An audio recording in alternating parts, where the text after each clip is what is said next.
Debate വിത്ത് സ്മൃതി പരുത്തിക്കാട്. നിലമ്പൂരിന് 10 പേരാണ്. പത്രിക പിൻവലിക്കാനുള്ള അവസാന തീയതിയായിരുന്നു ഇന്ന്. അവസാന വാക്കെന്ന നിലയ്ക്ക് PV അൻവർ ഒരിക്കൽ കൂടി വിലപേശൽ നടത്തിയ ദിവസമാണ്. ചെറിയ ആവശ്യങ്ങളായിരുന്നു. ഒന്നുകിൽ അടുത്ത സർക്കാരിലെ ആഭ്യന്തരം, അല്ലെങ്കിൽ വനം വകുപ്പ്. ഒന്നുമില്ല എങ്കിൽ VD സതീശനെ മാറ്റിത്തന്നാലും മതി. ഇതുവരെ ഒളിഞ്ഞും തെളിഞ്ഞും അൻവറോട് സംസാരിച്ചവർ പോലും കേട്ട് ചിരിച്ചു തള്ളുന്നു. അൻവറിന് പക്ഷേ ധൃതിയൊന്നുമില്ല. നിലമ്പൂരിൽ UDF പരാജയപ്പെട്ടാൽ VD സതീശൻ തെറിക്കുമെന്നും തന്റെ സാധ്യത തെളിയുമെന്നുമുള്ള പ്രതീക്ഷ ഇപ്പോഴുമുണ്ട്. മുഖ്യമന്ത്രിയുടെ മലപ്പുറം പരാമർശം ഇന്നും ഉന്നയിക്കുന്ന കോൺഗ്രസിന് മറുപടി പറയണ്ട എന്നാണ് CPMന്റെ തീരുമാനം. പകരം ക്ഷേമ പെൻഷൻ കൈക്കൂലി വിവാദം ഉയർത്തി പെൻഷൻ വാങ്ങുന്നവരെ വിളിച്ചുകൂട്ടി വിശദീകരിക്കാനാണ് CPM ആലോചിക്കുന്നത്. തന്നെ ഇടത്തുനിന്നും വലത്തുനിന്നും കത്രികപ്പൂട്ടിട്ടു എന്ന് പറഞ്ഞ PV അൻവറിന് ചിഹ്നം കത്രിക എന്നൊരു പ്രത്യേകത കൂടിയുണ്ട്. നിലമ്പൂർ ജനത ആർക്കൊക്കെ കത്രികപ്പൂട്ടിടും എന്നതാണ് ചോദ്യം.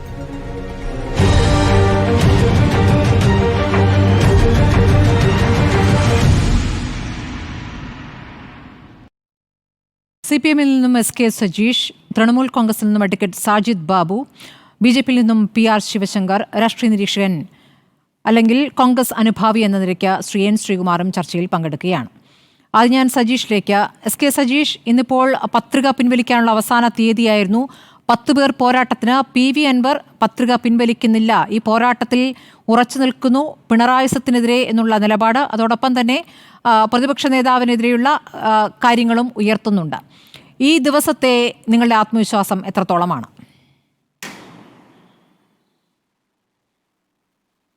ഞങ്ങൾക്ക് തെരഞ്ഞെടുപ്പിൻ്റെ പ്രഖ്യാപന ഘട്ടം മുതൽ നല്ല ആത്മവിശ്വാസത്തിലാണ് ഞങ്ങൾ മുന്നോട്ട് പോയിക്കൊണ്ടിരിക്കുന്നത്.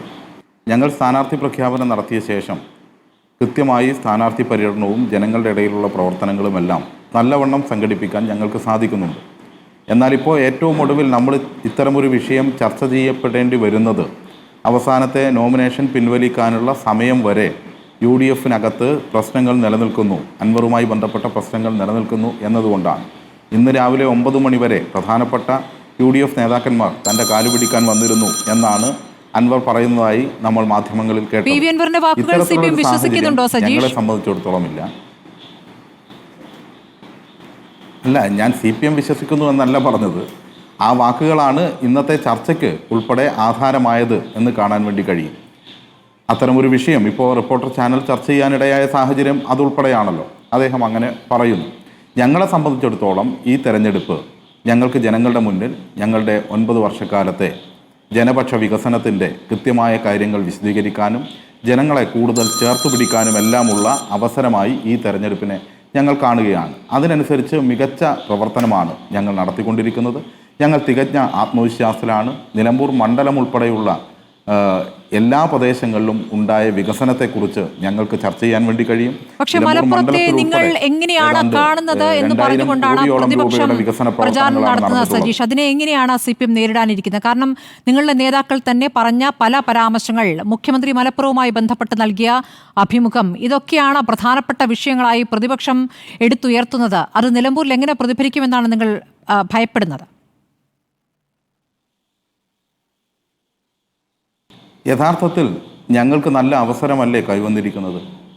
യഥാർത്ഥത്തിൽ നമ്മൾ കാണേണ്ടത് ചരിത്രപരമായ എല്ലാ വസ്തുതകളെയും മലപ്പുറം ജില്ലയോട് തന്നെ കോൺഗ്രസ് സ്വീകരിച്ച സമീപനത്തെയും അതിൽ ആര്യാടനുൾപ്പെടെ വഹിച്ച പങ്കിനെക്കുറിച്ചുമെല്ലാം നല്ലവണ്ണം ഈ തെരഞ്ഞെടുപ്പിൽ ഒന്നുകൂടി ചർച്ചയാകാൻ ഉതകുന്ന സാഹചര്യം സൃഷ്ടിക്കപ്പെടുകയാണല്ലോ ചെയ്തത്. മലപ്പുറം ജില്ല രൂപീകരിക്കുന്നതിനെതിരായി വലിയ സമരങ്ങൾക്കും പോരാട്ടങ്ങൾക്കും RSSൻ്റെ ജനസംഘത്തോടൊപ്പം ചേർന്ന് നിന്ന് പ്രവർത്തിച്ചവരാണ് കോൺഗ്രസ്.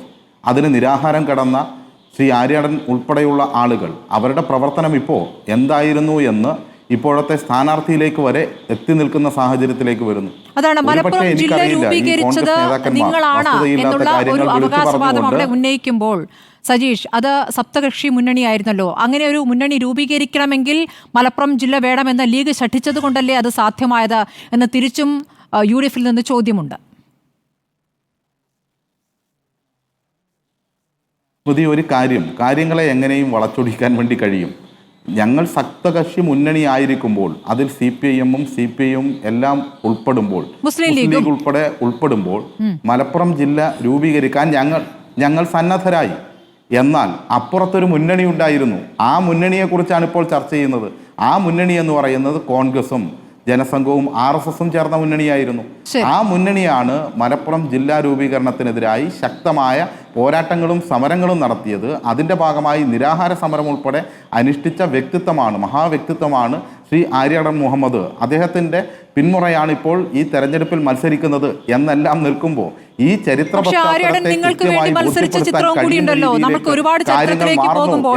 നിങ്ങളെ പ്രതിരോധത്തിലാക്കുന്ന വിഷയങ്ങളുമുണ്ട്. ഈ കുഞ്ഞാലി, സഖാവ് കുഞ്ഞാലിയുടെ ഘാതകൻ എന്ന് നിങ്ങൾ പറയുന്ന ഈ ആര്യാടൻ മുഹമ്മദ് നിങ്ങളുടെ തന്നെ സ്ഥാനാർത്ഥിയായി പിന്നെ മത്സരിക്കുന്നുണ്ട്. അത് അടിയന്തരാവസ്ഥ കാലത്താണ്. അപ്പോൾ ഇതൊക്കെ ഓരോ രാഷ്ട്രീയ സാഹചര്യങ്ങളിൽ മാറി വന്നിട്ടുള്ള കാര്യമാണ്. അപ്പോൾ പ്രതിരോധത്തിലാക്കാവുന്ന ആ കാര്യങ്ങൾ ചരിത്രത്തിലുണ്ടാകുമ്പോൾ നമ്മൾ വർത്തമാനത്തിലേക്ക് വരുമ്പോൾ ഏറ്റവും ഒടുവിൽ സംഭവിച്ചത് എന്താണ്? മലപ്പുറം ജില്ലയിൽ സ്വർണ്ണക്കടത്ത് ഏറ്റവും കൂടുതൽ മലപ്പുറം ജില്ലയിലാണെന്നും ആ സ്വർണ്ണക്കടത്ത് പണം തീവ്രവാദത്തിന് ഉപയോഗിക്കുന്നു എന്നുമുള്ള മുഖ്യമന്ത്രിയുടെ അഭിമുഖമാണ് പറഞ്ഞത്. അത് ഹിന്ദു ദിനപത്രം പിൻവലിച്ചു എന്നുള്ളൊരു വാദം നിങ്ങൾക്ക് ഉന്നയിക്കാമെങ്കിലും അതിൽ ഉൾപ്പെട്ട ഈ കാര്യം തിരികെ കയറ്റിയ PR ഏജൻസി ഏതാണ്? ആ PR ഏജൻസിക്കെതിരെ നിങ്ങൾ എന്ത് നടപടിയെടുത്തു എന്ന് ചോദ്യമുണ്ടല്ലോ. ഒരു കാര്യം, നിങ്ങൾക്ക് ഈ ചർച്ചയെ ഇങ്ങനെയൊക്കെ കൊണ്ടുപോകാനേ സാധിക്കൂ, അതിലെനിക്ക് തർക്കമില്ല. അത് നിങ്ങളുടെ സ്വതസിദ്ധമായ രീതി.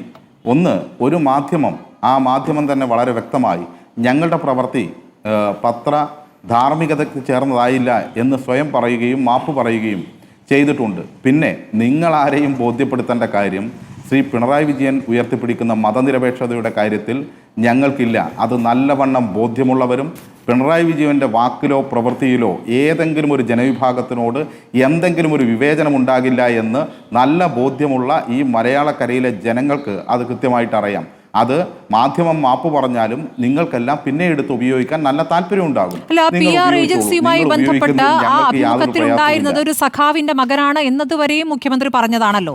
പിന്നീട് അതിന്മേൽ എന്ത് നടപടിയെടുത്തു? അതിലെവിടെയാണ് ഒരു ഗൂഢാലോചന നടന്നത്? മുഖ്യമന്ത്രിയെ പെടുത്താൻ ആര് നടത്തി അങ്ങനെ ഒരു ഗൂഢാലോചന എന്നൊരു അന്വേഷണം വേണ്ടേ?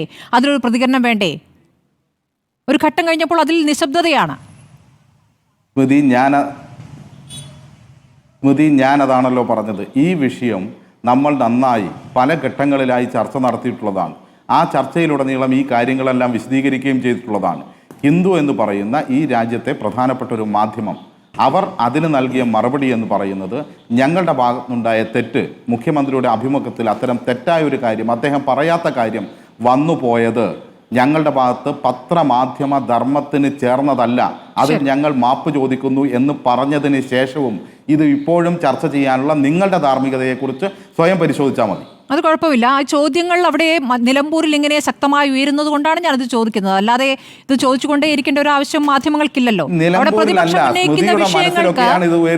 ഉന്നയിക്കുന്ന വിഷയങ്ങൾക്ക് CPMന്റെ മറുപടി ഉണ്ടോ എന്നുള്ള ചോദ്യമാണ് അവിടെ ഉയരുന്നത്. അതുകൊണ്ടാണ് ആ ചോദ്യം വരുന്നത്. ഞാൻ വരാം. അഡ്വക്കേറ്റ് സാജിദ് ബാബു, പ്രതിപക്ഷം ഉന്നയിക്കുന്ന ചോദ്യങ്ങൾക്കല്ല, ഞങ്ങൾ ഉന്നയിക്കുന്ന ചോദ്യങ്ങൾക്ക് പ്രതിപക്ഷത്തിനാണ് മറുപടി ഇല്ല. രണ്ടും വേണമല്ലോ. ജനാധിപത്യ സംവിധാനമാണല്ലോ. സജീഷ്, ഇത് ജനാധിപത്യ സംവിധാനമാണ്. രണ്ടു കൂട്ടരുടെ മറുപടി ഇവിടെ പറയാനും ആൾക്കാരുണ്ടെന്നേ. താങ്കളൊന്ന് ക്ഷമിക്കൂ. അഡ്വക്കേറ്റ് സാജിദ് ബാബു, തൃണമൂൽ കോൺഗ്രസ് പ്രതിനിധി. നിങ്ങൾ ഞങ്ങളെന്തോ മറുപടി പറയുന്ന ആളുകൾ അപ്പുറത്ത് ചോദ്യം ചോദിക്കുന്ന ആളുകളാണെന്ന് പറഞ്ഞുകൊണ്ടാണ് പരസ്പരം ചോദ്യം ചോദിക്കുകയും മറുപടി പറയുകയും നല്ല മറുപടി പറയാൻ കഴിയുന്നവരും അതിൻ്റെ ആത്മവിശ്വാസത്തിൽ മുന്നോട്ട് പോകുന്നവരുമാണ് ഞങ്ങൾ എന്നാണ് സൂചിപ്പിച്ചത്. ഞങ്ങൾക്കിപ്പോൾ പ്രശ്നമൊന്നുമില്ല. ഞങ്ങൾ തികഞ്ഞ ആത്മവിശ്വാസത്തിലാണ്, നല്ല സന്തുഷ്ടമായി തന്നെ ഞങ്ങളുടെ പ്രവർത്തനം മുന്നോട്ട് പോയിക്കൊണ്ടിരിക്കുകയാണ്. ശരി. അഡ്വക്കേറ്റ് സാജിദ് ബാബു, ഇപ്പോൾ ഞാനാണ് എല്ലാം ഉന്നയിച്ചത്, പ്രതിപക്ഷം അത് ഏറ്റുപിടിക്കുകയായിരുന്നു എന്നാണ് PV അൻവർ പറയുന്നത്. ഇപ്പോൾ RSSുമായി ADGP MR അജിത് കുമാറിന്റെ കൂടിക്കാഴ്ചയായാലും MR അജിത് കുമാർ എന്ന പേര് പറഞ്ഞത് യഥാർത്ഥത്തിൽ PV അൻവറാണ്. അതിനു മുമ്പ് പ്രതിപക്ഷ നേതാവ് പേര് പറയാതെയാണത് വാർത്താ സമ്മേളനത്തിൽ പറഞ്ഞിട്ടുള്ളത്. ശരി, ആ പേര് പറഞ്ഞു. അതിനുശേഷം ഓരോ വിഷയവും ഞാനാണ് ഉന്നയിച്ചിട്ടുള്ളത്. ഈ മലപ്പുറവുമായി ബന്ധപ്പെട്ട് മുഖ്യമന്ത്രി ഇങ്ങനെ ഒരു അഭിമുഖം നടത്തിയത് കാര്യത്തിലെ കാര്യങ്ങൾ എടുത്തു പറഞ്ഞത് താനാണ് എന്നൊക്കെ അവകാശവാദം ഉന്നയിക്കുന്നുണ്ട്. ഇപ്പോൾ CPMന്റെ മറുപടി കണ്ടല്ലോ. ഇതിലെന്താണ് തൃണമൂൽ കോൺഗ്രസിന് പറയാനുള്ളത്? അല്ല, താമി തിരോധനവുമായി ബന്ധപ്പെട്ടുകൊണ്ട് കോഴിക്കോട് മുതലക്കുളം മൈതാനിയിൽ ശ്രീ PV അൻവർ പങ്കെടുത്ത പൊതുയോഗത്തിലാണ് ഹിന്ദു പത്രം ഉയർത്തിപ്പിടിച്ചുകൊണ്ട് ആദ്യമായി ഈ അഭിമുഖത്തെക്കുറിച്ച് വിമർശനം ഉന്നയിക്കുന്നത്. നമുക്കറിയാം, മലപ്പുറം ജില്ലയിലെ ഒരു സ്ഥലമാണ് കരിപ്പൂർ വിമാനത്താവളം. കരിപ്പൂർ എയർപോർട്ടിലെ സ്വർണ്ണവേട്ട എന്നല്ല, മലപ്പുറം ജില്ലയിലെ സ്വർണ്ണവേട്ട എന്നാണ് മുഖ്യമന്ത്രി ബോധപൂർവം ഉപയോഗിച്ചിട്ടുള്ളത്. അത് കഴിഞ്ഞ പാർലമെൻറ്റ് തിരഞ്ഞെടുപ്പിന് ശേഷം CPIM സംഭവിച്ചിട്ടുള്ള CPIM മുസ്ലിം വിരുദ്ധ സമീപനം, ആ സമീപനത്തിൻ്റെ ഭാഗമായിക്കൊണ്ട് അവർ ഉയർത്തിയിട്ടുള്ളതാണ്. പാർലമെൻ്ററി തെരഞ്ഞെടുപ്പിന് മുമ്പും ശേഷവും രണ്ട് സ്വഭാവമാണ് ന്യൂനപക്ഷ സമുദായത്തോട് ഇവിടുത്തെ LDF ഗവൺമെൻറ് സ്വീകരിച്ചിട്ടുള്ളത്. പാർലമെൻറ്റ് തെരഞ്ഞെടുപ്പിന് ശേഷം നിരവധി പ്രസ്താവനകളാണ് LDFൻ്റെയും മുഖ്യമന്ത്രിയുടെയും ഒക്കെ ഭാഗത്തു നിന്ന് മലപ്പുറം ജില്ലക്കെതിരായിട്ടും വിശിഷ്യ ന്യൂനപക്ഷ സമുദായത്തിനെതിരായിട്ടും ഉയർന്നു വന്നിട്ടുള്ളത്. ശരി, LDFുമായി ബന്ധപ്പെട്ട നിങ്ങളുടെ സമീപനം അതാണ്. ഇനിയിപ്പോൾ UDFുമായി ബന്ധപ്പെട്ടാണെങ്കിൽ VD സതീശനെ പുറത്താക്കിയാൽ ഞാൻ അങ്ങ് ശരിയാക്കി തരാമെന്ന് PV അൻവർ പറയുന്നതിലെ ആത്മവിശ്വാസം എന്താണ് അഡ്വക്കേറ്റ് സാജിദ് ബാബു? ഒന്നുകിൽ ആഭ്യന്തരം അല്ലെങ്കിൽ വനം വകുപ്പ്, ഇങ്ങനെയൊക്കെ ചോദിക്കാൻ തന്നെ എങ്ങനെ പറ്റുന്നു? യഥാർത്ഥത്തിൽ ഈ രാഷ്ട്രീയ കളത്തിൽ ഒരു പരിഹാസ്യ കഥാപാത്രമായി അൻവർ മാറുന്നുണ്ടോ എന്നൊരു സംശയം. ഒരിക്കലുമില്ല. അത് ഭംഗ്യന്തരേനയുള്ള വിഷയങ്ങൾ ഉയർത്തുന്നതിൻ്റെ ഭാഗമായിട്ടാണ് വനം വകുപ്പും ആഭ്യന്തരവും പറയുന്നത്. അല്ലെങ്കിൽ ധനകാര്യ വകുപ്പോ റവന്യൂ വകുപ്പോ ഒക്കെ ഈ നാട്ടിലില്ലേ? ഈ കഴിഞ്ഞ 8 മാസക്കാലമായി പോലീസുമായി ബന്ധപ്പെട്ടാണ്. അതുകൊണ്ട് അവിടെ ഒന്ന് വൃത്തിയാക്കാൻ പോലീസുമായി ബന്ധപ്പെട്ടുണ്ട്. അതേപോലെ തന്നെ വന്യജീവി ആക്രമണം, അതുകൊണ്ട് എനിക്ക് വനം വകുപ്പ് വേണം. ഇങ്ങനെയാണോ കാര്യങ്ങളെ കാണുന്നത്? അത് ചോദ്യത്തിനുള്ള മറുപടിയാണ്. വന്യജീവി ആക്രമണവുമായി ബന്ധപ്പെട്ടുകൊണ്ട് ആണ് അത്തരമൊരു കാര്യങ്ങൾ ഉന്നയിച്ചത്. നിലവിൽ ഈ ഉപതെരഞ്ഞെടുപ്പ് സമയത്ത് ഈ രണ്ട് വിഷയങ്ങളെ ലൈവായി ഉയർത്തിക്കൊണ്ടുവരിക എന്നുള്ളത് തന്നെയാണ് PV അൻവർ ഇതുവഴി ഉദ്ദേശിക്കുന്നത്. അപ്പൊ താങ്കൾ ഉദ്ദേശിക്കുന്നത് എന്താണ് അഡ്വക്കേറ്റ് സാജിദ് ബാബു? ഈ വകുപ്പുകൾ ആഗ്രഹിച്ചിട്ടല്ല അൻവർ ഇത് പറയുന്നത്, ശ്രദ്ധ ക്ഷണിക്കുകയാണ് വിഷയത്തിലേക്ക്, അല്ലേ? ഈ വിഷയമൊന്നും ഇവിടെ ആരും ശ്രദ്ധിച്ചിട്ടില്ല. തീർച്ചയായും ഇവിടെ സ്വാഭാവികമായിട്ട് ഇതുമായി ബന്ധപ്പെട്ടുകൊണ്ട് മാധ്യമപ്രവർത്തകർ ചോദിക്കുന്ന സമയത്ത് ആഭ്യന്തര വകുപ്പ് വേണം, അതേപോലെ തന്നെ വനം വകുപ്പ് വേണം എന്ന് പറയാൻ കാരണം എന്താ? ഇവിടെ കേരളത്തിലാകെ ഇന്ന് ഏറ്റവും കുത്തഴിഞ്ഞു കിടക്കുന്ന രണ്ട് വകുപ്പുകൾ ഇതാണ്. ഈ വകുപ്പുകളെ വ്യക്തമാക്കി കൊണ്ടുപോകുക എന്നുള്ളതിൻ്റെ ഭാഗമായിട്ട് തന്നെയാണ് ഈ രണ്ട് കാര്യങ്ങൾ ഉന്നയിക്കുന്നത്. അതേപോലെ തന്നെ പിണറായി വിജയനും VD സതീശനും ഒക്കെ ആകെ RSSുമായി നിലനിൽക്കുന്നുകൊണ്ടിരിക്കുന്ന ഈ പൊളിറ്റിക്കൽ നെക്സസ് ഉണ്ട് കേരളത്തിൽ. ആ പൊളിറ്റിക്കൽ നെക്സസിനെ കാര്യമുണ്ട് അഡ്വക്കേറ്റ് സാജിദ് ബാബു. ഇതിനൊക്കെ എവിടെയാണ് തെളിവ്? ഈ പൊളിറ്റിക്കൽ നെക്സസിന് എവിടെയാണ് തെളിവ്? ഓരോ ദിവസം ഓരോരുത്തർക്കെതിരെ ഭീഷണി മുഴക്കുക, വെല്ലുവിളി ഉയർത്തുക, തന്റെ കയ്യിൽ തെളിവുണ്ട്, താൻ സമയം വരുമ്പോൾ ഇതാ പുറത്തിറക്കും, നിലമ്പൂരങ്ങാടിയിൽ പ്രദർശിപ്പിക്കും എന്ന് പറയുന്നത് എന്ത് രാഷ്ട്രീയമാണ് സാജിദ് ബാബു? അല്ല, നിലമ്പൂരങ്ങാടിയിൽ ഇതിനു മുമ്പ് മുഖ്യമന്ത്രിക്കെതിരെ വാർത്താ സമ്മേളനം നടത്തിയ സമയത്ത് ലൈവായിട്ട് അവിടെ TV പ്രദർശിപ്പിച്ച് കാര്യങ്ങൾ വ്യക്തമാക്കിയിട്ടില്ല. എന്ത് വാർത്താ സമ്മേളനമാണോ ഈ പറഞ്ഞത്? വാർത്താ സമ്മേളനം പ്രദർശിപ്പിക്കുമെന്നാണോ പറയുന്നത്? അതല്ല ഞാൻ പറഞ്ഞത്. ആ രീതിയിൽ പത്രസമ്മേളനം നടത്തി പറയാനുള്ള കാര്യങ്ങൾ ലൈവായി ഞങ്ങളുടെ നിങ്ങളുടെ അടുത്ത് ഈ രണ്ട് രാഷ്ട്രീയ എതിരാളികൾക്കെതിരെയും പ്രതിയോഗികൾക്കെതിരെയും മുഖ്യമന്ത്രിയും പ്രതിപക്ഷ നേതാവും രണ്ടുപേരും ഒരേ രൂപത്തിൽ പ്രതിയോഗികളായി അദ്ദേഹം കാണുകയാണല്ലോ. ഇവർക്കെതിരെയുള്ള ആയുധങ്ങൾ ഇങ്ങനെ പോക്കറ്റിൽ വെച്ച് നടക്കുകയാണോ PV അൻവർ? അത് സമയം വരുമ്പോൾ പുറത്തെടുക്കുമെന്ന് പറയുന്നതിന് ഒരു ഭീഷണിയുടെ സ്വരമുണ്ട്. അങ്ങനെ ബ്ലാക്ക് മെയിൽ ചെയ്തൊരു രാഷ്ട്രീയത്തിൽ കേരളത്തിലെ എത്രത്തോളം വിജയം സാധ്യമാകും അഡ്വക്കേറ്റ് സാജിദ് ബാബു? ഒരു ഭീഷണിയുടെ സ്വരവും ഞങ്ങൾ ഉയർത്തിയിട്ടില്ല. ഞങ്ങൾ കേരളത്തിൽ നിലവിൽ നടന്നുകൊണ്ടിരിക്കുന്ന കാര്യങ്ങളെക്കുറിച്ചാണ് കേരളത്തിൽ സംസാരിച്ചുകൊണ്ടിരിക്കുന്നത്. ഞങ്ങൾ ഭീഷണിപ്പെടുത്തിയാൽ ആരെങ്കിലും ഭയപ്പെടുന്നവരുമാണെന്ന് ഞങ്ങൾ കരുതുന്നില്ല. ഒരു ഭീഷണിയും ഇവിടെ നടത്തിയിട്ടില്ല. മറിച്ച് ഇവിടെ പ്രതിപക്ഷ നേതാവിൻ്റെ നേതൃത്വത്തിൽ നടന്നുകൊണ്ടിരിക്കുന്ന ഈ ശ്രമങ്ങളുണ്ടല്ലോ, ബാക്കി UDFിലെ എല്ലാ ഘടകകക്ഷികളും UDFിൻ്റെ നേതൃത്വമാകെ വളരെ മോശമായ രീതിയിലാണ് പോയിക്കൊണ്ടിരിക്കുന്നതെന്നുള്ള അഭിപ്രായം ഞങ്ങൾക്കില്ല. ഒരു പിണറായി സത്തിനെതിരായിട്ടുള്ള പോരാട്ടം നടത്തുന്ന സമയത്ത് അൻവർ ഉപയോഗിച്ച പദം എന്താ? മുക്കാൽ പിണറായി എന്നുള്ളതാണ്. ആ രീതിയിലുള്ള ധാർഷ്ട്യം അനുവദനീയമല്ല എന്നുള്ളതിൻ്റെ ഭാഗമായിട്ടാണ് അത്തരത്തിൽ സംസാരിച്ചിട്ടുള്ളത്. അല്ലേ, ഈ മുക്കാൽ പിണറായി എന്നൊക്കെ പറയുന്നതിൻ്റെ അർത്ഥം എന്താണ്? അതെന്ത് തരം പ്രയോഗമാണ്? യഥാർത്ഥത്തിൽ ഈ പ്രയോഗം ആർക്കെതിരെ ഉന്നയിക്കുന്ന പ്രയോഗമാണെന്ന് താങ്കൾക്കും അറിയാമല്ലോ. ഈ മുക്കാൽ പ്രയോഗമൊക്കെ ആരുപയോഗിക്കുന്ന ആയുധമാണെന്ന് അറിയാമല്ലോ. ഇതൊന്നും അറിയാത്തതാണോ PV അൻവർ? ഈ തെരഞ്ഞെടുപ്പിനകത്ത് ഈ കഴിഞ്ഞ 8-9 മാസക്കാലമായി PV അൻവർ ഉന്നയിച്ചുകൊണ്ടിരിക്കുന്ന വിഷയങ്ങളുണ്ട്. ആ വിഷയങ്ങൾ എത്രത്തോളം ഇവിടുത്തെ മുഖ്യധാര പ്രതിപക്ഷം എന്നുള്ള രീതിയിൽ അവർക്ക് ഉയർത്തിക്കൊണ്ടുവരാൻ സാധിച്ചിട്ടുണ്ട്? ഉയർത്തിക്കൊണ്ടുവന്നിട്ടുണ്ടോ? ഉയർത്തിക്കൊണ്ടുവരാൻ സാധിച്ചിട്ടില്ല. ആ ഉയർത്തി കൊണ്ടുവരാൻ സാധിക്കാത്തത് എന്താണ് എന്നുള്ളതാണ് ഞങ്ങൾ മനസ്സിലാക്കുന്നത്. PV അൻവറിന് കേരള രാഷ്ട്രീയത്തിലുള്ള ഭാവി എങ്ങനെയാണ് നിങ്ങൾ വിലയിരുത്തുന്നത് അഡ്വക്കേറ്റ് സാജിദ് ബാബു? കാരണം ഇപ്പോൾ നേരത്തെ 2 തെരഞ്ഞെടുപ്പുകളും 2016-ലും 2021-ലും വിജയിച്ചത് ഇടതുപക്ഷത്തിന്റെ വോട്ട് പ്ലസ് കോൺഗ്രസിൽ ഉണ്ടായിരുന്ന ഭിന്നിപ്പ് മുതലെടുത്തുകൊണ്ട് കിട്ടിയിരുന്ന വോട്ട്, അതാണല്ലോ അൻവറിനെ ജയിപ്പിച്ചത്. ഇപ്പോൾ ഇടതുപക്ഷം പൂർണ്ണമായും ഐക്യപ്പെട്ട് നിൽക്കുന്നു, ഇപ്പുറത്ത് പ്രതിപക്ഷം പൂർണ്ണമായും ഐക്യപ്പെട്ട് നിൽക്കുന്നു. ഇതിൽ നിന്നും ചോർത്തി എത്ര വോട്ട് നേടുമെന്നാണ് ഈ അൻവറിന്റെ വീരവാദം? കേരള രാഷ്ട്രീയത്തിൽ സ്വന്തമായി വഴിവെട്ടി വന്നവനാണ് PV അൻവർ. 2011 നിയമസഭാ തെരഞ്ഞെടുപ്പിൽ ഏറനാട് നിയോജക മണ്ഡലത്തിൽ PK ബഷീറിനെതിരായി മത്സരിച്ച് 48,000-ലധികം വോട്ട് അദ്ദേഹം നേടിയിട്ടുണ്ട്. 2014 പാർലമെന്റ് തെരഞ്ഞെടുപ്പിൽ വയനാട് പാർലമെന്റ് തെരഞ്ഞെടുപ്പിൽ മത്സരിച്ച് 58,000-ലധികം വോട്ട് അദ്ദേഹം നേടിയിട്ടുണ്ട്. അതുകൊണ്ട് PV അൻവറിന് സ്വന്തമായി രാഷ്ട്രീയത്തിൽ വഴിവെട്ടി വന്ന ആളാണ്. അതുകൊണ്ട് ഏതെങ്കിലും മുന്നണി എല്ലാ കാലത്തും പിന്തുണക്കുമെന്ന് ഞങ്ങൾ പ്രതീക്ഷിക്കുന്നില്ല. നിങ്ങളുടെ കൂടെ പത്രിക നൽകാൻ വന്നിരുന്ന ആം ആദ്മി പാർട്ടി പ്രതിനിധികൾ ഇപ്പോൾ പറയുന്നു TMCയുടെ സ്ഥാനാർത്ഥിയായി നിൽക്കുന്നെങ്കിൽ പിന്തുണ എന്ന രൂപത്തിലാണ് ഞങ്ങൾ പോയത്. ഇപ്പോൾ TMC അല്ല, സ്വതന്ത്രനാണ്, ഇപ്പോൾ കത്രിക ചിഹ്നവുമായി ഇറങ്ങിയിരിക്കുകയാണ്. ഞങ്ങൾക്ക് ഒരു പിന്തുണയില്ല, വ്യക്തി എന്ന നിലയ്ക്ക് അൻവറിനെ പിന്തുണയ്ക്കുന്നില്ല എന്ന്. അപ്പോൾ ആ നിലയ്ക്കുമുള്ള പിന്തുണയും ഇല്ല. അന്ന് ജാഥയായി പകുതി നിങ്ങൾക്കറിയാലോ ആൾ ഇന്ത്യ തൃണമൂൽ കോൺഗ്രസ് അല്ല നിങ്ങൾക്കറിയാലോ ആൾ ഇന്ത്യ തൃണമൂൽ കോൺഗ്രസ് കേരളത്തിൽ ഒരു രജിസ്റ്റേർഡ് പാർട്ടിയല്ല, പശ്ചിമ ബംഗാളിൽ രജിസ്റ്റർ ചെയ്യപ്പെട്ടിട്ടുള്ള പാർട്ടിയാണ്. പശ്ചിമ ബംഗാളിൽ രജിസ്റ്റർ ചെയ്യപ്പെട്ടിട്ടുള്ള പാർട്ടി കേരളത്തിൽ മത്സരിക്കണമെങ്കിൽ തെരഞ്ഞെടുപ്പ് വിജ്ഞാപനം പുറപ്പെടുവിച്ച് 3 ദിവസത്തിനുള്ളിൽ ഫോം എയും ഫോം ബിയും കൊടുക്കണം. എന്നാൽ ഞങ്ങൾ മത്സരിക്കാനേ ഉദ്ദേശിച്ചിരുന്നില്ല. 31-ാം തീയതിയാണ് ഞങ്ങൾക്കുള്ള വാതിൽ കൊട്ടിയടക്കപ്പെട്ടപ്പോൾ 31-ാം തീയതി മാത്രമാണ് ഞങ്ങൾ തെരഞ്ഞെടുപ്പിൽ മത്സരിക്കാൻ തീരുമാനിച്ചത്.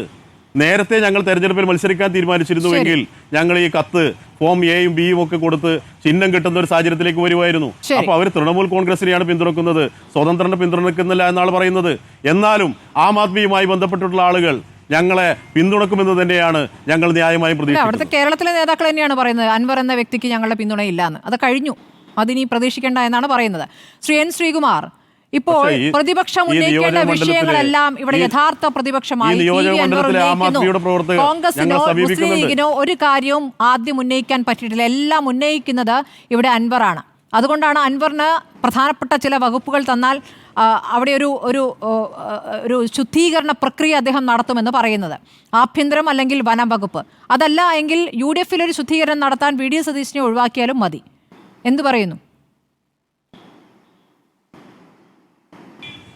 നോക്കൂ ശ്രീമതി സ്മൃതി, അൻവറിൻ്റെ രാഷ്ട്രീയം കഴിഞ്ഞ ഡിസംബർ ജനുവരി മാസത്തിൽ തുടങ്ങി ഇന്ന് ഈ ജൂൺ 5 വരെ ഉള്ളൂ. അദ്ദേഹം നല്ലൊരു ഘടകമായിട്ട് ഈ തെരഞ്ഞെടുപ്പ് മാറുമായിരുന്നു. പക്ഷേ അദ്ദേഹം സ്വയം അദ്ദേഹത്തിൻ്റെ രാഷ്ട്രീയ ലക്ഷ്യം ഇല്ലാതാക്കുന്ന ഒന്നാണിപ്പോൾ കണ്ടുകൊണ്ടിരിക്കുന്നത്. അത് തെരഞ്ഞെടുപ്പ് ഇനിയുണ്ട് ദിവസങ്ങൾ, അദ്ദേഹത്തിൻ്റെ നിലപാട് നമുക്കറിയില്ല. അൻവർ ഉയർത്തിയ വിഷയങ്ങളെ 6 മാസം കൊണ്ട് എന്താ ഉയർത്തുന്നത് വെച്ചാൽ UDF ഇവിടുത്തെ പ്രതിപക്ഷമല്ലേ എത്രയോ വർഷങ്ങളായിട്ട്. അപ്പോൾ അൻവർ അങ്ങനെ പറയുന്നതിൽ അർത്ഥമില്ല. ഇവിടെ അൻവർ എന്ന ഘടകം നമുക്കിപ്പോൾ വലിയ ചർച്ചയായിട്ട് ഞാൻ കാണുന്നില്ല ഈ നിലമ്പൂർ രാഷ്ട്രീയത്തിൽ. അത് അദ്ദേഹത്തിൻ്റെ വോട്ട് കിട്ടട്ടെ, അദ്ദേഹം ഘടകമാകുമോ എന്നുള്ളതൊക്കെ തെരഞ്ഞെടുപ്പ് കഴിഞ്ഞിട്ട് തീരുമാനിക്കുക എത്ര വോട്ട് കിട്ടുന്നുള്ളത്. അത് നമുക്കിപ്പോൾ പറയാൻ പറ്റില്ല. അദ്ദേഹത്തെ ചെറുതായിട്ടൊന്നും കാണാൻ ഞാനും ആഗ്രഹിക്കുന്നില്ല. അദ്ദേഹം ഒരു 2 തവണ CPM-ന്റെ MLA ആയിരുന്നു. CPM-ലെ അഴിമതി ഉന്നയിച്ച് CPM-ൽ നിന്ന് പുറത്തു വന്ന ഒരാളാണ്. അദ്ദേഹത്തിന്റെ രാഷ്ട്രീയ ലക്ഷ്യം പിണറായി ഗവൺമെന്റിനെതിരായി. രാവിലെ 9 മണിക്കും കോൾസ് വന്നിരുന്നു എന്ന് പറയുന്നത് എത്രത്തോളം ശരിയാണ്? തെറ്റാണ്. അങ്ങനെയൊന്നും ആരും കോൾ ചെയ്യാറുണ്ടാവില്ല. കാരണം വെച്ചാൽ UDF-ലെ ഉത്തരവാദിത്തപ്പെട്ട വിശ്വസിക്കാവുന്ന അതുപോലെ നല്ലവരായ നേതാക്കൾ എന്നൊക്കെ പറയുമ്പോൾ അത് ആരാന്ന് നമുക്ക് അറിയില്ലല്ലോ. അങ്ങനെയൊക്കെ പറയാം. ഇപ്പോൾ ആഭ്യന്തരം അതുപോലെ തന്നെ വനംവകുപ്പൊക്കെ ചോദിച്ച് ഇങ്ങനെയൊക്കെ പറയുമ്പോൾ അത് അദ്ദേഹത്തിൻ്റെ ഒരു ദിവസവും നിറഞ്ഞു നിൽക്കാനുള്ള ഒരു ഫലമായിരിക്കാം. അത് ഞാനിപ്പോൾ ചർച്ച ചെയ്യാനത് അതൊരു ചർച്ചയാക്കിയിട്ട് നമ്മളുടെ ഈ സമയത്തിൽ ഞാൻ ഇത് കളയുന്നില്ല. സമയം മെനക്കെടുത്താനുള്ളതല്ല. അതിന് ഘടകം എന്ന് വെച്ചാൽ LDF UDF മത്സരമാണ്. അവിടെ LDF UDF മത്സരം നടക്കുമ്പോൾ ഇവിടെ LDF-നെ ഉന്നയിക്കാൻ വർത്തമാനകാല വിഷയങ്ങളില്ലാത്തതുകൊണ്ട് അവർ ഭൂതകാലം തെരഞ്ഞു പോവുകയാണ്. 1957 മുതലുള്ള കാര്യങ്ങളാണ് ഇപ്പോൾ അവർ പറഞ്ഞുകൊണ്ടിരിക്കുന്നത്. അവരെ സംബന്ധിച്ചിടത്തോളം അവിടെ UDF-ഉം ജനങ്ങളും ചോദിക്കുന്നത് ഈ വർത്തമാനകാലത്ത് നിങ്ങൾ എന്ത് ചെയ്തു, നിങ്ങളുടെ നേട്ടം എന്താണ്? അവർക്ക് ഒരു നേട്ടവും പറയാനില്ല. ഇന്ന് നമ്മുടെ ബഹുമാന്യനായ പൊതുമരാമത്ത് വകുപ്പ് മന്ത്രി AICCയുടെ സംഘടനാ ജനറൽ സെക്രട്ടറിയായ KC വേണുഗോപാലിനെ കുറിച്ച്, സംഘടനാ ജനറൽ സെക്രട്ടറി എന്നുള്ള പൊക്കോട്ടെ, അദ്ദേഹം പാർലമെൻ്ററിയിലെ പബ്ലിക് അക്കൗണ്ട്സ് കമ്മിറ്റി ചെയർമാനായിട്ട് അദ്ദേഹം ഈ റോഡ് പരിശോധനയ്ക്ക് വന്ന ആളാണ്. അദ്ദേഹത്തെ എന്താ പറഞ്ഞത്, റിപ്പോർട്ടർ ചാനലിൻ്റെ ഇൻ്റർവ്യൂ അല്ലേ, കാലൻ എന്നല്ലേ വിശേഷിപ്പിച്ചത്? അതിൻ്റെ അർത്ഥം എന്താണ്? അപ്പോൾ ഈ നമ്മുടെ അരിശം എന്നാൽ അവിവേകം എന്ന രീതിയിലേക്ക് എത്തുകയല്ലേ? അവിടെ റോഡ് തകർന്നെടുക്കുന്ന ആർക്ക് വേണ്ടിയിട്ടാണ് വേണുഗോപാൽ പറഞ്ഞത്? അവിടുത്തെ ജനങ്ങൾക്ക് വേണ്ടിയല്ലേ? മുഖ്യമന്ത്രിക്ക് അവിടേക്ക് എത്തണമെങ്കിൽ റോഡിൽ കൂടെ അല്ലേ പറ്റുള്ളൂ. അദ്ദേഹത്തിന് ഇപ്പോൾ ഹെലികോപ്റ്റർ ഉണ്ടായിരിക്കുക, എന്നാൽ പോലും സജീഷിന് അവിടെ എത്തണമെങ്കിൽ റോഡ് മാർഗ്ഗമല്ലേ പറ്റുള്ളൂ. അപ്പോൾ ആ റോഡ് തകർന്ന് കിടക്കുമ്പോൾ അത് ചർച്ച ചെയ്യാൻ പാടില്ല. അതുപോലെ ക്ഷേമ പെൻഷൻ കാര്യങ്ങൾ ചർച്ച ചെയ്യാൻ പാടില്ല.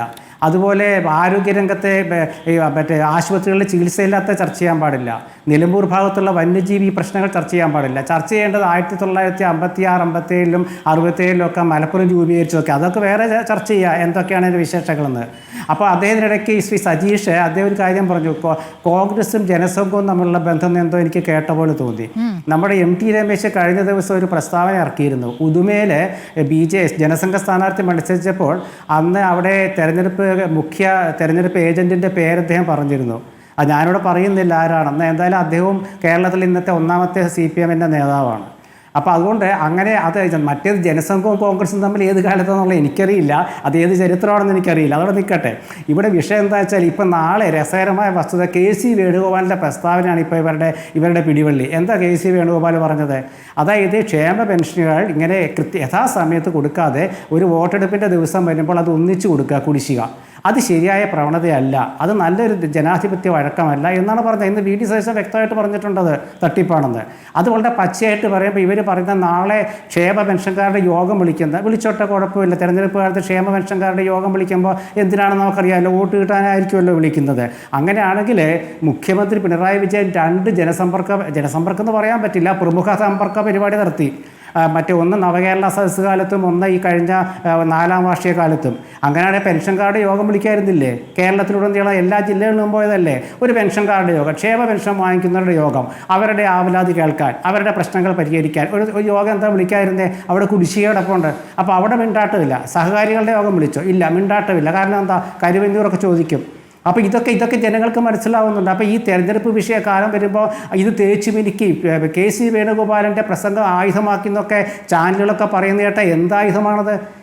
ക്ഷേമ പെൻഷൻകാർ അവർ വാങ്ങിക്കുന്ന പെൻഷൻ കിട്ടാത്തവരുടെ കാര്യമാണ് വേണുഗോപാൽ പറഞ്ഞത്. അത് UDF ഉറച്ചു നിൽക്കുന്നുണ്ട്. നോക്കൂ സ്മൃതി, ഈ നിലമ്പൂർ തെരഞ്ഞെടുപ്പിലെ രാഷ്ട്രീയമായി ചിന്തിക്കുന്നവർ കാണിക്കുന്ന എന്താ അറിയാമോ?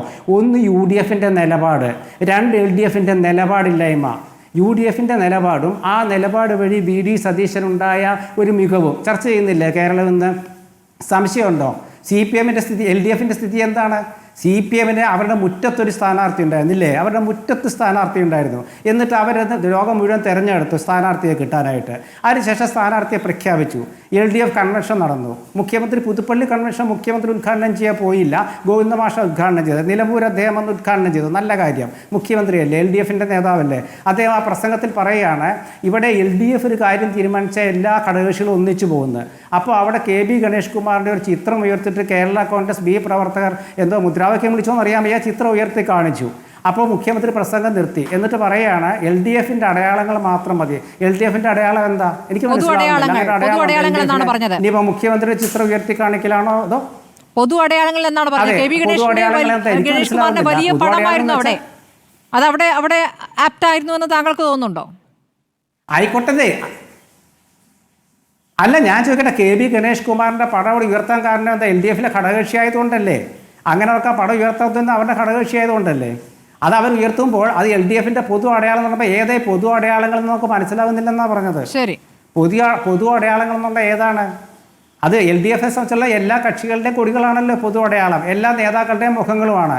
പിന്നെ ചിഹ്നം എന്ന് പറഞ്ഞാൽ എല്ലാവർക്കും പ്രത്യേക ചിഹ്നമാണ്. LDF-ൻ്റെ പൊതു ചിഹ്നം അരിവാൾ ചുറ്റിക്കയല്ലല്ലോ, LDF-ൻ്റെ പൊതുകൊടി ചെങ്കൊടിയല്ലല്ലോ. പിന്നെ എന്താ ഉദ്ദേശിക്കുന്നത് നമുക്ക് മനസ്സിലാവുന്നില്ല. അപ്പോൾ അതൊക്കെ പറയും. അല്ല, ഒരു മിനിറ്റ്, അതൊക്കെ പറഞ്ഞു വരുമ്പോൾ അവരെ സംബന്ധിച്ചിടത്തോളം ഇപ്പോൾ ജനങ്ങൾ അവരോട് ചോദിക്കുന്ന 2-3 കാര്യങ്ങളുണ്ട്. ഈ ഗവൺമെൻറ് അവർക്ക് വേണ്ടി ചെയ്ത കാര്യങ്ങളെക്കുറിച്ച് മുഖ്യമന്ത്രി പറയുമ്പോൾ നല്ല മാറ്റം, ആരോഗ്യരംഗം നല്ല മാറ്റം, വിദ്യാഭ്യാസ രംഗം നല്ല മാറ്റം, അതുപോലെ മറ്റേ എന്താണ് നമ്മുടെ പൊതുവിതരണ സമ്പ്രദായം, നല്ല മാറ്റം. ഈ നല്ല മാറ്റം എന്നല്ലാണ്ട് എന്താണ് മാറ്റം? UDF ഗവൺമെന്റ് കാലത്ത് അവർ പറഞ്ഞ മാറ്റങ്ങൾ അത് തറക്കല്ലിട്ട് ഞങ്ങൾ ഉദ്ഘാടനം ചെയ്തു എന്നുള്ളതാണ് ഇവരുടെ ഈ തീരുമാനങ്ങൾ. അപ്പൊ അതുകൊണ്ട് LDFന്റെയും UDFന്റെയും നിലപാടുകളോട് ചർച്ച ചെയ്യപ്പെട്ടു. UDFന്റെ നിലപാട് ശ്ലാഘിക്കപ്പെട്ടു, പ്രശംസിക്കപ്പെട്ടു. അതാണ് അവിടുത്തെ തെരഞ്ഞെടുപ്പിന്റെ ഇത്തവണത്തെ പ്രത്യേകത. ശരി, നമുക്ക് നോക്കാമല്ലോ, അത് ഫലം വരുമ്പോഴല്ലേ അറിയുക. ഞാൻ ശിവശങ്കറിലേക്ക് വരാം. ശ്രീ ശിവശങ്കർ, ഇപ്പോൾ സുരേഷ് ഗോപി എത്തിയിരിക്കുന്നു എന്നുള്ളതാണ്. സുരേഷ് ഗോപി പറയുന്ന ഒരു പ്രതികരണം ആശാവർക്കർമാരുടെ കാര്യത്തിൽ കണ്ട കാര്യം അത് തിരഞ്ഞെടുപ്പിലൊക്കെ പ്രതിഫലിക്കുമെന്നുള്ളതാണ്. ആശാവർക്കർമാരുടെ കാര്യത്തിൽ കേന്ദ്രം എടുക്കേണ്ട നിലപാട് കൂടിയുണ്ടല്ലോ. അത് സംസ്ഥാന സർക്കാരിന്റെ തലയിലേക്ക് മുഴുവനായി വെക്കാൻ പറ്റാത്ത കാര്യമാണല്ലോ. തിരിച്ചെത്താം. ഇടവേള. നിലമ്പൂരിൽ നിങ്ങളുടെ പ്രധാനപ്പെട്ട നേതാക്കൾ അധികമൊന്നും വരുന്നില്ല, അങ്ങനെ ഒരു വലിയ തെരഞ്ഞെടുപ്പായി BJP അതിനെ കാണുന്നില്ല എന്ന് തുടക്കത്തിൽ തന്നെ പറഞ്ഞു കഴിഞ്ഞതാണ്. പക്ഷേ ഇപ്പോൾ നേതാക്കളായി വരുന്നവർ നടത്തുന്ന പ്രതികരണം, ഇന്നിപ്പോൾ സുരേഷ് ഗോപി നടത്തിയിരിക്കുന്ന പ്രതികരണം കേരളത്തിൽ കിട്ടേണ്ടത് കിട്ടാതാക്കുന്ന ഭരണം എന്നാണ്. എന്താണ് ഉദ്ദേശിക്കുന്നത്? കിട്ടാതാക്കുന്ന ഭരണം എന്ന് പറഞ്ഞാൽ കേന്ദ്രത്തിൽ നിന്ന് എന്തോ ഒരു ഔദാര്യം പ്രതീക്ഷിച്ച് കേരളം അവിടെ കാൽച്ചുവട്ടിൽ ചെന്ന് നിൽക്കണമെന്നാണോ?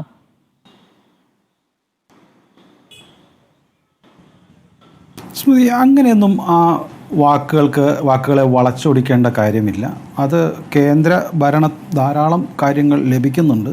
പക്ഷേ ചില കാര്യങ്ങൾ നേടിയെടുക്കുവാൻ സംസ്ഥാന സർക്കാരിന് താല്പര്യമില്ല എന്ന് തന്നെയാണ്. അത് നീണ്ട ചർച്ചകൾ നമ്മൾ പലകുറി നടത്തുക തന്നെയാണ്, ഫിനാൻസിൻ്റെ കാര്യത്തിലായാലും ബാക്കി പല കാര്യത്തിലായാലും. നോക്കൂ, ഇവിടെ ഞാൻ ചർച്ചയുടെ ആദ്യ ഭാഗം തന്നെ ഇവിടെ പല പ്രധാനപ്പെട്ട രാഷ്ട്രീയ നേതാക്കളും മുഖ്യധാര മാധ്യമങ്ങളും പറയുന്ന കാര്യങ്ങൾ വെറും പെരിഫറലാണ്, അല്ലെങ്കിൽ ബാഹ്യമായ കാര്യങ്ങളാണ്. ഇവിടെ തന്നെ ചർച്ച നോക്കൂ, ഗണേശൻ്റെ ഫോട്ടോ അവിടെ വെച്ചതോ പ്രതിപക്ഷ നേതാവിനെ മാറ്റണമോ എന്നുള്ളതല്ലല്ലോ ഇവിടുത്തെ ആ അസംബ്ലിയിലെ പ്രധാനപ്പെട്ട കാര്യം. അവിടെ നടക്കുന്ന ഒരു പ്രശ്നം, ഇപ്പം മലപ്പുറം ജില്ലയെ ആരാണ് സൃഷ്ടിച്ചത് എന്നുള്ള ചോദ്യങ്ങൾ വളരെ ഉയർത്തിക്കൊണ്ട് SK സജീഷ് ചോദിച്ചിരുന്നു. മലപ്പുറം ജില്ലയെ ഉണ്ടാക്കിയത് അല്ലെങ്കിൽ സൃഷ്ടിച്ചത് അവരാണ് എന്നുള്ള കാര്യം പറയുമ്പോൾ നമ്മൾ മനസ്സിലാക്കേണ്ടത്, അദ്ദേഹം തന്നെ പറഞ്ഞ വളച്ചൊടിക്കാത്ത ചില കാര്യങ്ങൾ കൂടി അതിൽ ചർച്ച ചെയ്യേണ്ടതല്ലേ. മലപ്പുറം ജില്ലയിലെ ദളിത് പിന്നോക്ക വിഭാഗം അനുഭവിക്കുന്ന കഷ്ടപ്പാടുകളെക്കുറിച്ചിട്ട് കുറച്ച് നാൾ മുൻപ് SNDPയുടെ general secretary Shri Vellappally Natesan sir പറഞ്ഞ കാര്യങ്ങൾ എങ്ങനെയാണ് സംസ്ഥാനത്തെ ഭരണകൂടവും പ്രതിപക്ഷവും എടുത്തത്? അവിടെ ഞാൻ രണ്ട് കാര്യങ്ങൾ മാത്രം പറയാം. അവിടെ ഏതാണ്ട് 100 അതേത് വിഭാഗമാണത്? ദളിത് വിഭാഗത്തിൽപ്പെടുന്നതാണോ ഈഴ വിഭാഗം? മുന്നോക്ക വിഭാഗമാണോ? ഈഴ വിഭാഗം ദളിത് പിന്നോക്കല്ലേ? അല്ല, ഞാൻ കണക്ക് പറയാം. അല്ല, ഞാൻ പിന്നോക്ക വിഭാഗം അല്ലേന്നാ ചോദിച്ചു. അല്ല, ഞാൻ കണക്ക് പറയട്ടെ സ്മൃതി, ഇത്രയേറെ വാശി പിടിക്കണമെന്നില്ല. പിന്നോക്ക വിഭാഗം കൂടിയാണല്ലോ, വിഷമമുണ്ടാവുമെന്ന് എനിക്കറിയാം. ഏതായാലും 100 എയ്ഡഡ് സ്കൂളുകളുള്ള സ്ഥലത്ത് SNDPക്ക് ഒരു സ്കൂളില്ല എന്ന കണക്ക് സ്മൃതിക്ക് അറിയാമോ? പെരിന്തൽമണ്ണയിൽ ഒരു സ്വാശ്രയ കോളേജ് മാത്രമാണുള്ളത്. കേരളത്തിൽ തന്നെ, അത് മലപ്പുറത്ത് മാത്രമല്ലോ, കേരളത്തിൽ തന്നെ 7227 എയ്ഡഡ് സ്കൂളുകളടുത്ത് 37 സ്കൂളാണ് ഈ SNDP വിഭാഗത്തിനുള്ളത്. ഇവിടെ മാത്രമല്ല, വയനാട്, മലപ്പുറം, കാസർഗോഡ് എന്നതിൽ SNDPക്ക് ഒരൊറ്റ സ്കൂളില്ല. ഇതെല്ലാം പറഞ്ഞു വരുമ്പോൾ മലപ്പുറം ജില്ല സൃഷ്ടിച്ചതിൻ്റെ പിറകിലുള്ള രാഷ്ട്രീയവും അത് സൃഷ്ടിച്ചതിന് ശേഷം ഒരു പ്രത്യേക വിഭാഗം ഹിന്ദു സമൂഹത്തിലെ ദളിത് പിന്നോക്ക വിഭാഗങ്ങൾ അടക്കമുള്ള എല്ലാവരും അനുഭവിക്കുന്ന കഷ്ടപ്പാടുകളും അതിലെ ഒരു പ്രധാനപ്പെട്ട നേതാവ് പറയുമ്പോൾ എങ്ങനെയാണ് ഇവിടുത്തെ രാഷ്ട്രീയ കക്ഷികൾ അതിനെതിരെ പ്രതികരിച്ചത്? എങ്ങനെയാണ് ഇപ്പോഴും സ്മൃതി അടക്കമുള്ള മാധ്യമ പ്രവർത്തകർ അതിനെതിരെ പ്രതികരിക്കുന്നത്? അതിനെതിരെ ശബ്ദം ഉയർത്തുവാനോ അതിനെതിരെ പറയാനോ ഉള്ള ധൈര്യമോ രാഷ്ട്രീയ പ്രബുദ്ധതയോ അല്ലെങ്കിൽ ദൃശ്യ മാധ്യമങ്ങൾക്ക് വേണ്ടുന്ന ബേസിക് ക്വാളിറ്റിയോ ഇവിടെ നിങ്ങൾ കാണിച്ചിരുന്നു. ഒന്നാമത്തെ കാര്യം, ശ്രീ പി ആർ ശിവശങ്കർ, വെള്ളാപ്പള്ളി ആ വർഗീയ പ്രസംഗം നടത്തുന്ന ഘട്ടത്തിൽ തന്നെ SNDP യോഗം അവിടെ സ്കൂളുകൾ തുടങ്ങാനൊക്കെ എത്ര ശ്രമം നടത്തിയിട്ടുണ്ടെന്നുള്ള കാര്യങ്ങളൊക്കെ പുറത്തു വന്നതാണ്. അവിടെ ഭൂമി കൊടുത്തിട്ടും അത് മര്യാദയ്ക്ക് നടത്താത്തതിന്റെ ചിത്രം പുറത്തു വന്നതാണ്.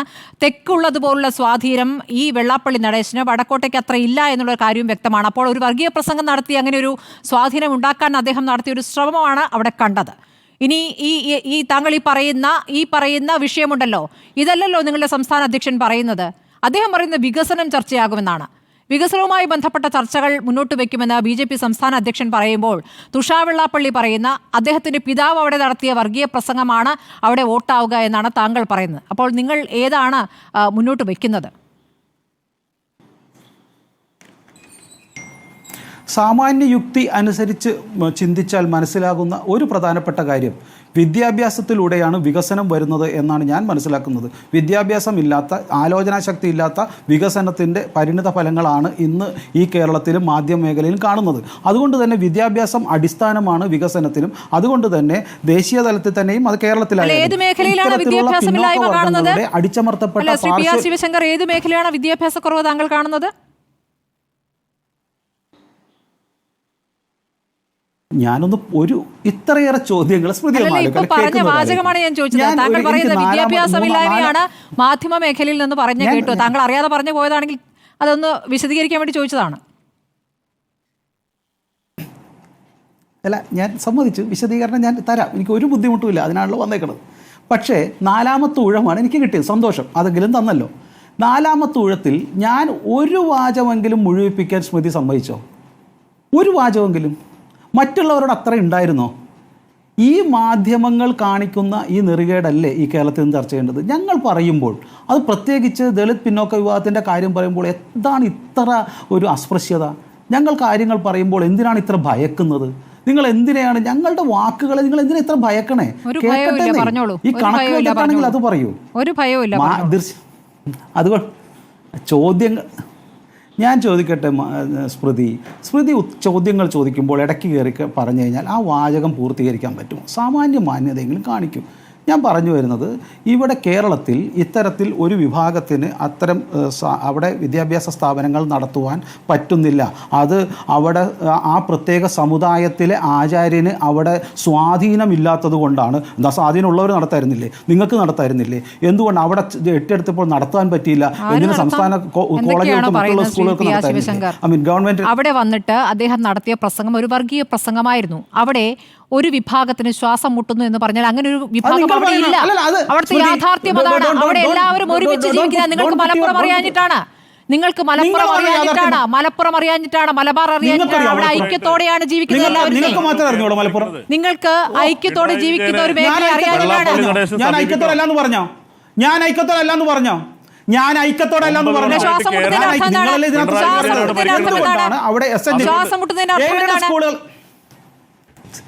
എന്തോ ശ്വാസം മുട്ടുന്നതിന്റെ അർത്ഥം ഇവിടെ സ്കൂളുകളില്ല എന്നുള്ളതുകൊണ്ട് സ്കൂൾ മാത്രമാണ്. സ്കൂളിങ്ങനെ കയ്യിലെടുത്ത് കൊടുക്കുകയല്ല. അവിടെ പോയി ആവശ്യപ്പെടണം, സ്ഥലമെടുക്കണം. നിങ്ങൾ സ്ഥലമെടുത്ത് തുടങ്ങിയ SNDP യോഗം സ്ഥലമെടുത്ത് കെട്ടിടമുണ്ടാക്കി എത്ര ഇടങ്ങളിൽ മര്യാദയ്ക്ക് പ്രവർത്തിക്കുന്നുണ്ട്? അതൊന്ന് എണ്ണം എടുത്തിട്ട് വരൂ. വെള്ളാപ്പള്ളി നടേശന്റെ വേദവാക്യവുമായി എത്തിയിരിക്കുകയാണ് BJP. നിങ്ങൾക്ക് നിങ്ങളുടെ സംസ്ഥാന അധ്യക്ഷന്റെ വാക്കുകൾക്ക് പുല്ലുവിലയാണോ? വികസനം പറയാനുണ്ടെങ്കിൽ അത് പറയൂ. സ്മൃതി ഒന്ന് നേരത്തെ പറഞ്ഞത് റിപ്പീറ്റ് ചെയ്ത് പറയൂ. എന്താണ് പറയേണ്ടത്? സ്മൃതി പറഞ്ഞ കാര്യം എന്താണ് പറയേണ്ടത്? തുടങ്ങി വെച്ചു എന്ന് പറഞ്ഞ ഇതുവരെ കെട്ടിടം നിർമ്മിച്ച് SNDP യോഗം കെട്ടിടം നിർമ്മിച്ച് മര്യാദയ്ക്ക് നടത്താത്ത എത്ര സ്ഥാപനങ്ങളൊന്നും എണ്ണ എടുത്തു നോക്കൂ. SNDP യോഗത്തിൽ നിന്നുള്ളവർ തന്നെ പറഞ്ഞിട്ടുള്ളതാണ്. അന്ന് വെള്ളാപ്പള്ളി നടേശൻ നടത്തിയ പ്രസംഗത്തിന് ശേഷം വന്ന കണക്കുകളും വിവരങ്ങളുമാണ്. അല്ല, അത് പറയൂ. അങ്ങനെയാണെങ്കിൽ മറ്റുള്ളവരെ ഞങ്ങൾ പറയാം. SNDP വിഭാഗത്തിൽ മാത്രമേ അഴിമതിയുള്ളൂ, മറ്റിടത്തൊന്നും അഴിമതിയില്ല. അല്ല, അഴിമതിയല്ലല്ലോ നടത്തുന്നില്ല. ഓരോ തലത്തിലും യൂണിയനോട് നടത്തോളം പറഞ്ഞങ്ങ് പോവുകയാണ്. സാമ്പത്തികം ഇല്ല എന്നോ? പിരിക്കുന്ന പണം എത്രയുണ്ട്? ഓരോ സ്ഥലത്തും അധ്യാപക നിയമത്തിൽ എത്ര വാങ്ങുന്നുണ്ട്? ഒന്ന് കണക്കെടുത്ത് നോക്കൂ. സ്കൂൾ വന്നാലല്ലേ അധ്യാപകരെ കിട്ടുള്ളൂ. സ്കൂളുകളും പണിയാൻ സമ്മതിക്കുന്നില്ല, പിന്നെ എങ്ങനെ അധ്യാപകരെ കിട്ടുന്നത്? അത് വേണ്ട, അടുത്തത് ഓർക്കൂ. അവിടെ നിങ്ങൾ ജാതി സെൻസസ് പറയുന്നുണ്ടല്ലോ. ജാതി സെൻസസിൻ്റെ കൂടെ ഓരോ ജില്ലകളിലുമുള്ള ഭൂമിയുടെ ഉടമസ്ഥാവകാശത്തെക്കുറിച്ച് സർവേ നടത്താൻ തയ്യാറുണ്ടോ? മലപ്പുറത്തും അതുപോലെ തന്നെ മറ്റു സ്ഥലങ്ങളിലുമുള്ള അവിടെ എത്ര പേർക്ക് എത്ര പെർസെൻറ്റേജ് ഓരോ ജാതി തിരിച്ച് ഭൂമി സെൻസസ് നടത്താൻ തയ്യാറുണ്ടോ? അതൊക്കെ പോട്ടെ, സജീഷ് പറയൂ. ഇവിടെ സംസ്ഥാനത്തെ മുഖ്യമന്ത്രി തന്നെ ഒരു സമ്മേളനം നടത്തിയിട്ട്, പത്രസമ്മേളനം നടത്തിയിട്ട് ഇവിടെ നടക്കുന്ന ഈ പറയുന്ന ഒരു ഡ്രഗ് മാഫിയ കുറ്റകൃത്യങ്ങൾ, ആ കുറ്റകൃത്യങ്ങളിൽ ഇടപെട്ട ആളുകളുടെ എണ്ണവും അവരുടെ മതം തിരിച്ചുള്ള കണക്കും ഒരു ദിവസം പറഞ്ഞല്ലോ. കൃത്യമായിട്ട് കണക്ക് പറഞ്ഞുതരാം. 22 സെപ്റ്റംബർ 2021. അതിനുശേഷം എന്തുകൊണ്ടാണ് ആ പത്രസമ്മേളനത്തിലെ ഡീറ്റെയിൽസ് ഒരിക്കൽ പോലും സജീഷ് അടക്കമുള്ള ആളുകൾ പുറത്തു പറയാഞ്ഞത്? 22 സെപ്റ്റംബർ 2021 2021 ഒരു കണക്ക് പറഞ്ഞു ഈ കേരളത്തിൽ ഉണ്ടാകുന്ന ഡ്രഗ് മാഫിയെക്കുറിച്ചും അവിടെ നടക്കുന്ന അഴിമതിയെക്കുറിച്ചും. അപ്പോൾ ജാതി തിരിച്ചും മതം തിരിച്ചും ഇവിടുത്തെ ക്രിമിനൽ വൽക്കരണത്തെയും അവിടെ നടക്കുന്ന മൊത്തത്തിലൊന്ന് അന്വേഷിച്ചു നോക്കൂ. ഡ്രഗ് മാഫിയയും ഡ്രഗ് കിട്ടിയത് ഏറ്റവും കൂടുതൽ എവിടെ നിന്നാണ് ഡ്രഗ് പിടിച്ചെടുത്തത് അന്വേഷിച്ചാൽ മതി. ആ കണക്ക് അല്ല അന്വേഷിച്ച് ഞാൻ കണക്ക് പറഞ്ഞുതരാം. പറയണോ? ഞാൻ റിപ്പീറ്റ് ചെയ്ത് പറയണോ എന്തുകൊണ്ടാണ് അത് നിർത്തിയെന്നുള്ള കണക്ക് പറയണോ? ഞാനൊരു കണക്ക് പറഞ്ഞുതരാം. അന്ന് പറഞ്ഞത് 4941 കേസുകൾ, അതിൽ 5422 കുറ്റവാളികൾ, 2700 പേര്, 49.83% ഒരു വിഭാഗത്തിൻ്റെത്, 1869 34% മറ്റൊരു വിഭാഗത്തിൻ്റെത്, 853 15%, 15.73%. അല്ല ഒരു കാര്യം ചോദിക്കട്ടെ, കണക്ക് ഞാൻ പറഞ്ഞു സെക്രട്ടറി പറഞ്ഞിരിക്കുന്ന അതിവൈകാരിക പ്രസംഗം, ആ വേദനയിൽ നിന്ന് വന്ന പ്രസംഗം, ആ പ്രസംഗം അടിസ്ഥാനമാക്കി വോട്ട് നേടുമെന്ന് പ്രതീക്ഷിക്കുമ്പോൾ നിങ്ങൾക്ക് എന്താണ് തുഷാർ വെള്ളാപ്പള്ളിയുടെ പാർട്ടിയിൽ BDJS-ൽ നിന്ന് ഒരാളെ നിർത്താൻ പറ്റാഞ്ഞത്? ഞങ്ങളില്ല ഈ തെരഞ്ഞെടുപ്പിലെന്ന് പറഞ്ഞു അല്ലേ? അതല്ലേ സംഭവിച്ചത്? അപ്പൊ എത്രത്തോളം ആത്മവിശ്വാസമുണ്ട്? അല്ല സ്മൃതി, അപ്പൊ ഈ ഡ്രഗ് മാഫിയ മലപ്പുറത്ത് മാത്രമുള്ള ഡ്രഗ് മാഫിയയുടെ കണക്കുമായിട്ട് വരികയാണല്ലോ അല്ലേ? ഞാൻ പറഞ്ഞില്ല അല്ല, മലപ്പുറത്തല്ല, ഓൾ കേരളയാണ്. ഞാൻ മുഖ്യമന്ത്രി പറഞ്ഞ ഡേറ്റ് ആ കണക്കനുസരിച്ചിട്ടാണ് പറഞ്ഞത്.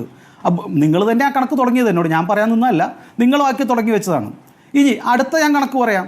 ഇവിടെ നിങ്ങൾ പറഞ്ഞിട്ടുണ്ടല്ലോ വലിയ രീതിയിൽ കേന്ദ്ര സഹായം കിട്ടുന്നില്ല എന്നുള്ളത്. ഇപ്പോൾ ഏറ്റവും കൂടുതലുള്ളത് ഈ പറയുന്ന മേഖലയിലെ വന്യജീവികളുടെ ആക്രമണമാണ്. വന്യജീവി മേഖല ആക്രമണത്തിലേക്ക് കേന്ദ്ര സർക്കാർ ഫെൻസിങ്ങിന് മാത്രം 200 കോടിയല്ലേ അനുവദിച്ചത്?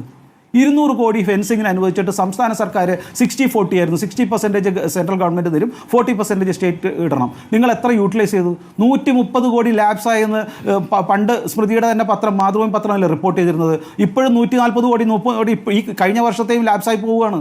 ഇവിടെ സംസ്ഥാന സർക്കാർ നൽകുന്നില്ല. അതല്ലേ സുരേഷ് ഗോപി പറഞ്ഞ് കേന്ദ്ര സർക്കാർ നൽകുന്ന ഫണ്ടുകൾ യൂട്ടിലൈസ് ചെയ്യാൻ പറ്റുന്നില്ല.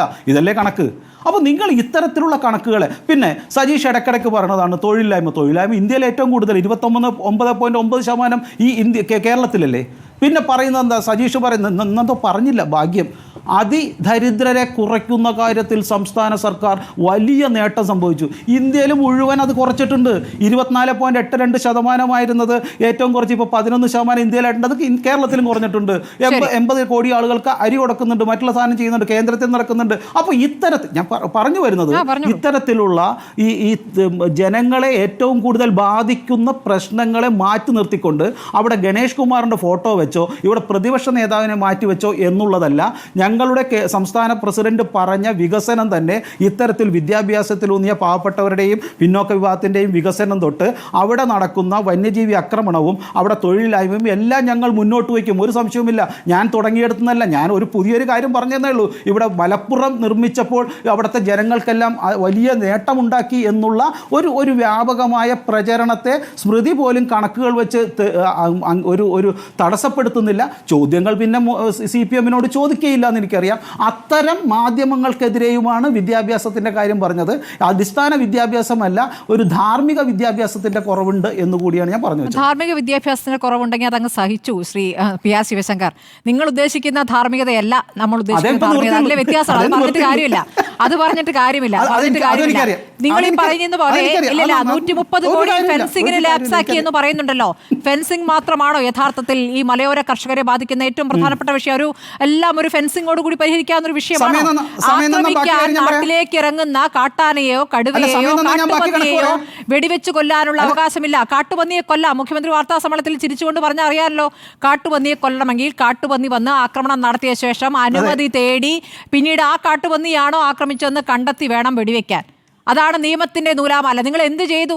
നിങ്ങൾ ഈ മലയോര കർഷകരുടെ വോട്ട് കിട്ടാൻ വേണ്ടി കേരള കോൺഗ്രസ് ജോസഫ് ഗ്രൂപ്പിൽ നിന്ന് ഒരാളെ കണ്ടുപിടിച്ച്, അത്ര പ്രവർത്തിക്കാത്തൊരു ആളെ കണ്ടുപിടിച്ച് അന്ന് വൈകുന്നേരം പാർട്ടിയിൽ അംഗത്വം നൽകി ഉടനെ അങ്ങ് ജയിച്ചു കളയാമെന്ന് തീരുമാനിക്കുന്നുണ്ടോ? അല്ല, അങ്ങനെ തീരുമാനിച്ചാൽ സ്മൃതിക്ക് എന്തെങ്കിലും ബുദ്ധിമുട്ടുണ്ടോ? ജനങ്ങൾ വോട്ട് ചെയ്താൽ ജയിക്കും. ഞാൻ ചോദിക്കട്ടെ, കാട്ടുപന്നിയുടെ കാര്യം മാത്രമാണോ? ഇവിടെ കാട്ടാന ശല്യമില്ലേ? കാട്ടാന ശല്യത്തിലെ സംസ്ഥാന സർക്കാർ ഹൈക്കോടതി കൊടുത്ത അഫിഡവിറ്റ് എന്താ? കാട്ടാനകളെ പിടിക്കാൻ ഞങ്ങൾ സമ്മതിക്കില്ല എന്നല്ലേ സംസ്ഥാന സർക്കാർ കൊടുത്ത അഫിഡവിറ്റ്? കേന്ദ്ര സർക്കാർ കൊടുത്ത അഫിഡവിറ്റ് എന്താ?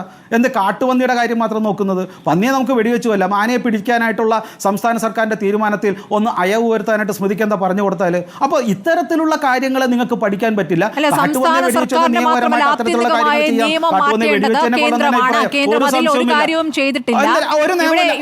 കേന്ദ്ര സർക്കാരല്ല, അത് ഹൈക്കോടതിയിൽ വന്നപ്പോൾ അല്ലല്ല, വെറുതെ പറയരുത്, ഇതിനെക്കുറിച്ച് പഠിക്കാതെ പറയരുത്. സംസ്ഥാന സർക്കാരിൻ്റെ അഭിപ്രായം ഹൈക്കോടതി ചോദിച്ചപ്പോൾ ഹൈക്കോടതി കൊടുത്ത അഫിഡവിറ്റിൻ്റെ വേണമെങ്കിൽ കോപ്പി ഞാൻ അയച്ചു തരാം. ഇത്തരത്തിലുള്ള മണ്ടത്തരം വിളിച്ചു പറയണോ? അപ്പോൾ ഇതൊന്നും പഠിക്കാണ്ട് പറയരുത്. ഞങ്ങളിത് പഠിച്ചോട്ട് തന്നെ വന്നേക്കാം. കേന്ദ്ര സർക്കാരിൻ്റെ അനുമതിയോടുകൂടി ഇവിടെ കേന്ദ്ര സർക്കാർ അഫിഡവിറ്റ് കൊടുത്തല്ലോ. ആ കേന്ദ്ര സർക്കാർ അവിടെ പിടിക്കാന്ന മറ്റുള്ള സംസ്ഥാനത്തിൽ പിടിക്കുന്നുണ്ടല്ലോ, മറ്റുള്ള സംസ്ഥാനത്തിൽ ആനെ പിടിക്കുന്നുണ്ടല്ലോ. സ്മൃതി പോയി നോക്കി, ഞാൻ വേണ്ടി നമുക്ക് ഒരുമിച്ച് പോകാം ബീഹാറിൽ. അപ്പൊ എന്താ അവിടെ കേന്ദ്ര നിയമം ഇല്ലേ? എന്താ കേരളത്തിൽ പിടിക്കാത്തത്? ആനയെ പിടിക്കുന്നു വെടിവെച്ചു കൊല്ലാനുള്ള നിയമമുണ്ടോ? ഞാൻ ആനെ പിടിക്കണ ആരുമല്ലേ സ്മൃതി പറഞ്ഞത്? ആനയെ പിടിക്കാൻ ആനയെ പിടിക്കുന്നില്ലേ? അത് ശരി, ഇവിടെ പിടിക്കുന്നൊന്നുമില്ലേ? നീ വെടിവെച്ച് കൊല്ലണോ സ്മൃതി? അല്ലെ, പിടിക്കുന്നൊന്നുമില്ലേ? ആക്രമണകാരിയായ ആനയെ പിടിക്കുന്നില്ല, ആക്രമണകാരിയായ വന്യമൃഗങ്ങളെ വെടിവെച്ചു കൊല്ലാൻ, ജനങ്ങളെ ഉപദ്രവിക്കുന്ന, മനുഷ്യനെ കൊന്നു തിന്നുന്ന കടുവയെ വെടിവെക്കാനുള്ള നിയമം ഇവിടെയുണ്ടോ? ഇല്ലല്ലോ. അതേക്കുറിച്ചാണ് പറയുന്നത്. താങ്കൾ അതൊന്നും ആദ്യം പഠിച്ചിട്ട് വരൂ, തിരിച്ചെത്താം. എസ് കെ സജീഷ്, മറുപടി പറയാം. വിവിധ ആരോപണങ്ങളാണ് ഇപ്പോൾ സർക്കാരുമായി ബന്ധപ്പെട്ട് ഉയർത്തിയിരിക്കുന്നത്. ഏറ്റവും ഒടുവിൽ ശിവശങ്കറിന്റെ വാദങ്ങൾ, അതിനു മുമ്പ് ശ്രീകുമാർ പറഞ്ഞ കാര്യങ്ങൾ.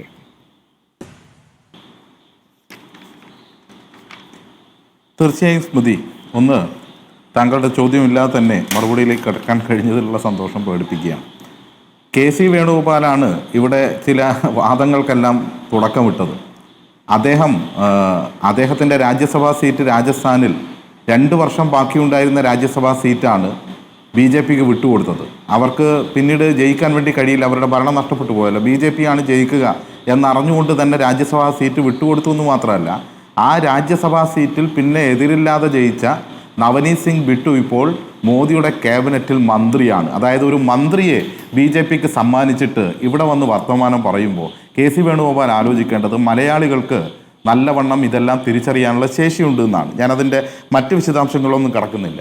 പിന്നെ ഇവിടെ CPIMൻ്റെ ന്യൂനപക്ഷ വിരുദ്ധത എന്നൊക്കെയാണ് സൂചിപ്പിക്കാൻ വേണ്ടി ശ്രമിക്കുന്നത്. ഒരു കാര്യം, ഈ രാജ്യം പല രീതിയിൽ പ്രതിസന്ധിയിൽ അകപ്പെട്ട ഓരോ ഘട്ടത്തിലും, ഇപ്പോൾ ഗുജറാത്തിലെ വംശഹത്യക്ക് നേതൃത്വം കൊടുത്ത ബിൽക്കിൻസ് ബാനു കേസിനകത്തുൾപ്പെടെ പ്രതികളായ ആളുകൾ, ആ ആളുകളെ വിട്ടയക്കാൻ വേണ്ടി കേന്ദ്ര സർക്കാർ നിലപാട് സ്വീകരിച്ചപ്പോൾ അതിനെതിരായി ഈ പറഞ്ഞ രാഹുൽ ഗാന്ധിയോ സോണിയാഗാന്ധിയോ പ്രിയങ്ക ഗാന്ധിയോ അങ്ങോട്ട് പോയിട്ടില്ല. അവിടെ കേസ് നടത്താൻ CPMൻ്റെ പോളിറ്റ് ബ്യൂറോ മെമ്പറായിരുന്ന സുഭാഷിണി ഏരിയ ഉണ്ടായിരുന്നുള്ളൂ. അതുപോലെ തന്നെ ബുൾഡോസർ രാജ് ഇപ്പോഴും രാജ്യത്ത് തുടരുകയാണ്. ഇപ്പോൾ കഴിഞ്ഞ ദിവസം ഗുജറാത്തിൽ കണ്ടു. ആ ബുൾഡോസറിൻ്റെ മുന്നിൽ പോയി നിൽക്കാൻ ഇവരെ ആരെയും കണ്ടിട്ടില്ല. രാഹുൽ ഗാന്ധി പോയി നിന്നിട്ടില്ല, പ്രിയങ്ക ഗാന്ധി നിന്നിട്ടില്ല, സോണിയാഗാന്ധി നിന്നിട്ടില്ല. നിൽക്കാൻ അവിടെ ഉണ്ടായിരുന്നത് CPMൻ്റെ പോളിറ്റ് ബ്യൂറോ മെമ്പറായിരുന്ന ബൃന്ദ കാരാട്ട് ഉൾപ്പെടെയുള്ള ആളുകളാണ്. ഏറ്റവും ഒടുവിൽ കോൺഗ്രസ് ഇപ്പോൾ പ്രതിപക്ഷത്ത് നിൽക്കുന്ന രാജസ്ഥാനുണ്ടല്ലോ, ആ രാജസ്ഥാനിലൊരു 6 മാസം മുമ്പ് ഒരു 3 മാസം മാത്രം പ്രായമുള്ള ഒരു ന്യൂനപക്ഷ വിഭാഗത്തിൽപ്പെട്ട ഒരു പിഞ്ചു കുഞ്ഞിനെ പോലീസ് ചവിട്ടിക്കൊന്നപ്പോൾ ആ വീട്ടിലൊന്ന് കയറി നോക്കാൻ അധികം ദൂരമൊന്നും ഇല്ലാത്ത സ്ഥലത്ത് നിന്ന് ഈ കോൺഗ്രസിൻ്റെ ഏതെങ്കിലും ഒരു നേതാവ് പോയോ? അവിടെയും CPMൻ്റെ പോളിറ്റ് ബ്യൂറോ മെമ്പർമാരും ഈ പറഞ്ഞ വൃന്ദാക്കാരാട്ട് ഉൾപ്പെടെയുള്ള ആളുകളാണ് പോയത്. മാത്രമല്ല, ഇപ്പോൾ ഏറ്റവും ഒടുവിൽ തീർച്ചയായും ഞാൻ അതിലേക്ക് വരികയാണ്. തീർച്ചയായും ഞാൻ എല്ലാ കാര്യങ്ങളും പറഞ്ഞു. സ്മൃതി ആദ്യം പറഞ്ഞ പോലെ ഞാൻ അവർ പറഞ്ഞ കാര്യങ്ങൾക്ക് അനുസരിച്ച് തന്നെ സംസാരിക്കാം. കൂടുതൽ കാര്യങ്ങളിലേക്ക് ഞാൻ കടക്കുന്നില്ല. അതായത് ഏറ്റവും ഒടുവിൽ ഇപ്പോൾ രാഹുൽ ഗാന്ധിയെ തള്ളി ശശി തരൂർ മോഡിയെ പുകഴ്ത്തിക്കൊണ്ടിരിക്കുകയാണ് എന്ന വാർത്ത കൂടി പുറത്തേക്ക് വരുന്നുണ്ട്. അതുകൂടി കാണേണ്ടതുണ്ട് എന്നുള്ളതാണ് സൂചിപ്പിക്കാനുള്ളത്. മറ്റൊന്ന്, ഇവിടെ പെൻഷൻ ഉൾപ്പെടെയുള്ള കാര്യങ്ങൾ ഉയർത്തുകയാണ്. മറ്റധികം കണക്കൊന്നും പറയേണ്ട കാര്യമില്ല. UDF കേരളം 5 വർഷക്കാലം ഭരിച്ചപ്പോൾ ഉമ്മൻചാണ്ടിയുടെ ഗവൺമെൻറ് ആകെ 8,833 കോടി രൂപയാണ് പെൻഷന് വേണ്ടി ചെലവഴിച്ചത്.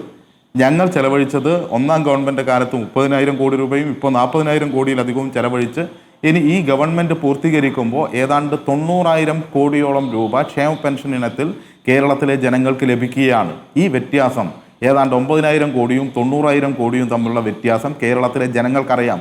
ഇതൊന്നും കണ്ണു മൂടിക്കെട്ടി ആരെയും പെൻഷൻ ഒരു മാസം പറയട്ടെ,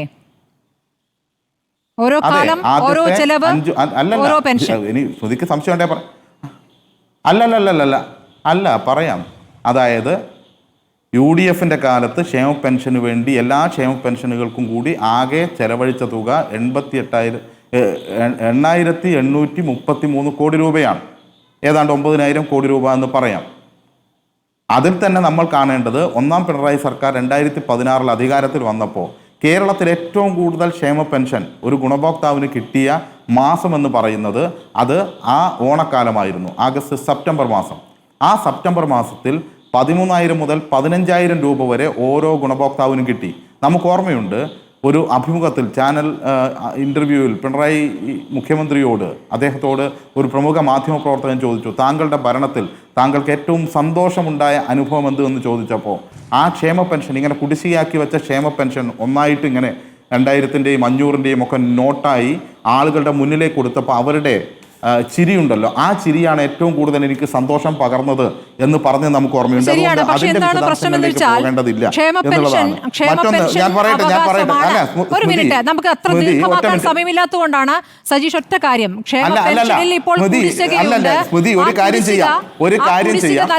കുടിശ്ശിക ഓരോ തവണയും കുടിശ്ശിക നൽകുമ്പോൾ ഇത് ഓണ സമ്മാനം ഇതാ, ക്രിസ്മസ് സമ്മാനം ഇതാ, കുടിശ്ശിക എന്ന രൂപത്തിൽ അവതരിപ്പിക്കുന്നത് എന്തിനാണ്? കുടിശ്ശിക കൊടുക്കുമ്പോൾ ആ കുടിശ്ശിക കൊടുക്കുക എന്നുള്ളതാണല്ലോ. ഇതിന് ഒരു തരത്തിലുള്ള പ്രീണന സ്വഭാവം എങ്ങനെയാണ് വരുന്നത്? ഒരു തരത്തിലും ആ രീതിയിലല്ല. ഓരോ ഘട്ടത്തിലും കൊടുക്കേണ്ട കുടിശ്ശികയും ഏറ്റവും കൂടുതൽ കുടിശ്ശിക കൊടുത്തത് ഞാൻ പറഞ്ഞ 2016 ഏതാണ്ട് 13,000 മുതൽ 15,000 രൂപ വരെ, അന്ന് 15,000-ൽ നിജപ്പെടുത്തിയതായിരുന്നു. 15,000 രൂപ വരെ എന്നുള്ള നിലയ്ക്ക് എന്ത് ചെയ്തു?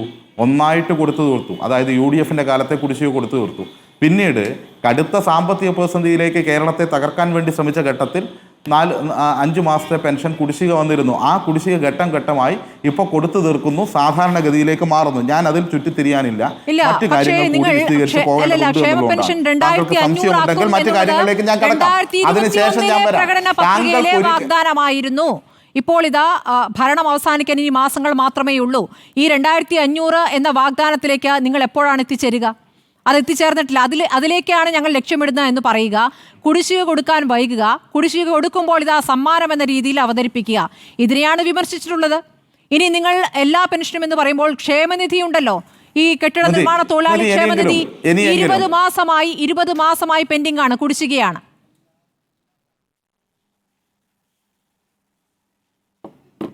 ഇനിയെങ്കിലും ഞാൻ ഈ പറഞ്ഞ കാര്യങ്ങൾ എനിക്ക് കുറേ കാര്യങ്ങൾ താങ്കൾ തന്നെ പറഞ്ഞല്ലോ, പലരും പറഞ്ഞു അതിന് മറുപടി പറയണമെന്ന്. ആ മറുപടി പറഞ്ഞതിന് ശേഷം താങ്കൾക്ക് ഒരിക്കലും തീരാത്ത സംശയം ഞാൻ തീർത്തു വരും. ഞാൻ ആ കാര്യത്തിന് മറുപടി പറഞ്ഞു കഴിഞ്ഞു. മാത്രവുമല്ല, അത് ജനങ്ങൾക്ക് ബോധ്യമാണ്. സ്മൃതിയെ ബോധ്യപ്പെടുത്താൻ എനിക്കോ ഇനി കേരളത്തിലെ ജനങ്ങൾ ആകെ വന്നിട്ട് ഞങ്ങൾക്ക് ഇതാ ക്ഷേമ പെൻഷൻ കിട്ടുന്നുണ്ട് എന്ന് പറഞ്ഞാലും ബോധ്യപ്പെടുത്താൻ വേണ്ടി കഴിയില്ല എന്നുള്ളതുകൊണ്ട് ആ ബോധ്യപ്പെടുത്തൽ ഞാൻ നിൽക്കുന്നില്ല. നല്ലവണ്ണം ആളുകൾക്ക് ബോധ്യപ്പെടും എന്നുള്ള വിശ്വാസം എനിക്കുണ്ട്. പിന്നെ ഒരു കാര്യം, LDFന്റെ നിലപാട് UDFന്റെ നിലപാടും LDFന്റെ നിലപാടില്ലായ്മയും ഒക്കെ ജനങ്ങൾ കാണുമെന്നൊക്കെ കോൺഗ്രസിന്റെ പ്രതിനിധിയോടെ പറയുകയാണ്. നല്ലവണ്ണം കണ്ടിട്ടുണ്ട്. കിട്ടിയില്ലയോ വിശിഷ്ടനാം ശിഷ്യനിൽ നിന്നിതാനിയും എന്ന് പറഞ്ഞ പോലെ ഇന്ന് റിപ്പോർട്ടർ TV-കാർക്ക് തന്നെ ഈ നിലപാടിന്റെ ഭാഗമായി നല്ലവണ്ണം കിട്ടിയിട്ടുണ്ട്. അതാണ് വിറലി പൂണ്ട് നിൽക്കുകയാണ് അവിടുത്തെ കോൺഗ്രസ് എന്ന് കാണാൻ വേണ്ടി പോരാട്ടം പറഞ്ഞു. നമുക്ക് സമയമില്ലാത്തതുകൊണ്ടാണ്, ഒരുപാട് വിസ്തീരിക്കാൻ സമയമില്ല. താങ്കൾ പറയൂ, ഇവിടുത്തെ പോരാട്ടം എന്ന് പറയൂ. കേരളത്തിലെ പറയുന്നതിന്റെ ഇടയിൽ താങ്കൾ ഇടപെട്ടാൽ എങ്ങനെ? ഞാൻ തീർച്ചയായും പറയും. ഞാൻ ഇവർ പറഞ്ഞ കാര്യങ്ങൾ ഇവിടെ നോട്ട് ചെയ്ത് വെക്കുകയും അതിന് ഞാൻ പറയുകയും ചെയ്യും. താങ്കൾ ഇടപെട്ട സമയം കൊല്ലാതിരുന്നാൽ മതി. താങ്കൾ ഒന്ന് ക്ഷമിക്കൂ. ചില കാര്യങ്ങൾ പറഞ്ഞതിന് ശേഷം താങ്കളുടെ സമയം കഴിയുകയാണ്. ഓക്കെ ഞാൻ അത് തന്നെയാണ് പറഞ്ഞു വരുന്നത്. പിന്നെ ഒരു കാര്യം, ഇവരിവിടെ പിണറായിസം എന്നെല്ലാം പറഞ്ഞ് അവതരിപ്പിക്കുമ്പോൾ ഒരു കാര്യം മനസ്സിലാക്കേണ്ടത്, നേരത്തെ ഞാനിത് പറയും അല്ലെങ്കിൽ ഞങ്ങൾക്കിത് പറയാം, ജനങ്ങളുടെ മുന്നിൽ കാര്യമുണ്ട് എന്നുള്ളതുകൊണ്ടാണ്. ഐക്യരാഷ്ട്രസഭ പറഞ്ഞു ഇന്ത്യയിൽ 25% അതിദരിദ്രരാണ് എന്ന്. ദാരിദ്ര്യമൊന്നും ഇവിടെ കുറഞ്ഞിട്ടില്ല. മറ്റു സംസ്ഥാനങ്ങളിലേക്ക് പോയി നോക്കിയാൽ മതി.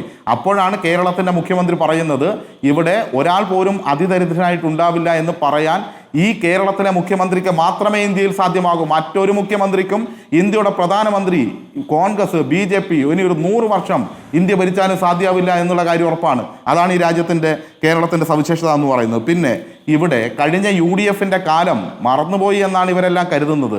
വൈദ്യുതി ഇല്ലാത്ത കാലം, വിദ്യാഭ്യാസ മേഖല തകർന്നടിഞ്ഞ് സ്കൂളുകൾ അടച്ചു പൂട്ടി. അതിൻ്റെ ഭാഗമായി മഹാനായ MT വാസുദേവൻ നായർക്ക് സമരം ചെയ്യേണ്ടി വന്നിട്ടുണ്ട് കോഴിക്കോടിൻ്റെ തെരുവിൽ. ഉമ്മൻചാണ്ടിയുടെ വിദ്യാഭ്യാസ നയത്തിനെതിരായി, സ്കൂളുകൾ അടച്ചു പൂട്ടുന്നതിനെതിരായി സമരം ചെയ്ത കാഴ്ച നമുക്ക് ഓർമ്മയുണ്ട്. സാംസ്കാരിക നായകന്മാരെല്ലാം ഈ UDF-ന്റെ വികല വിദ്യാഭ്യാസ നയത്തിനെതിരായി, കുട്ടികൾ തെരുവിലേക്ക് ഇറങ്ങുന്നതിനെതിരായി സമരം ചെയ്യേണ്ടി വന്നിട്ടുണ്ട്. ഇവിടെ അങ്ങനെ ഓരോ കാര്യത്തിലായാലും ആരോഗ്യരംഗത്ത് അതുപോലെ തന്നെ മറ്റെല്ലാ രംഗത്തും ഇന്ത്യയിൽ 1-ാം സ്ഥാനത്തേക്ക് കേരളം വളർന്നത് ഇങ്ങനെ തന്നെയാണ്.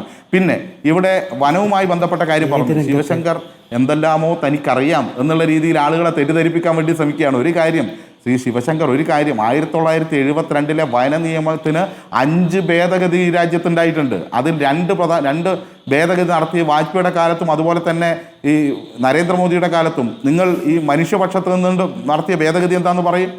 ആന ഏത് ഷെഡ്യൂളിലുള്ളത്?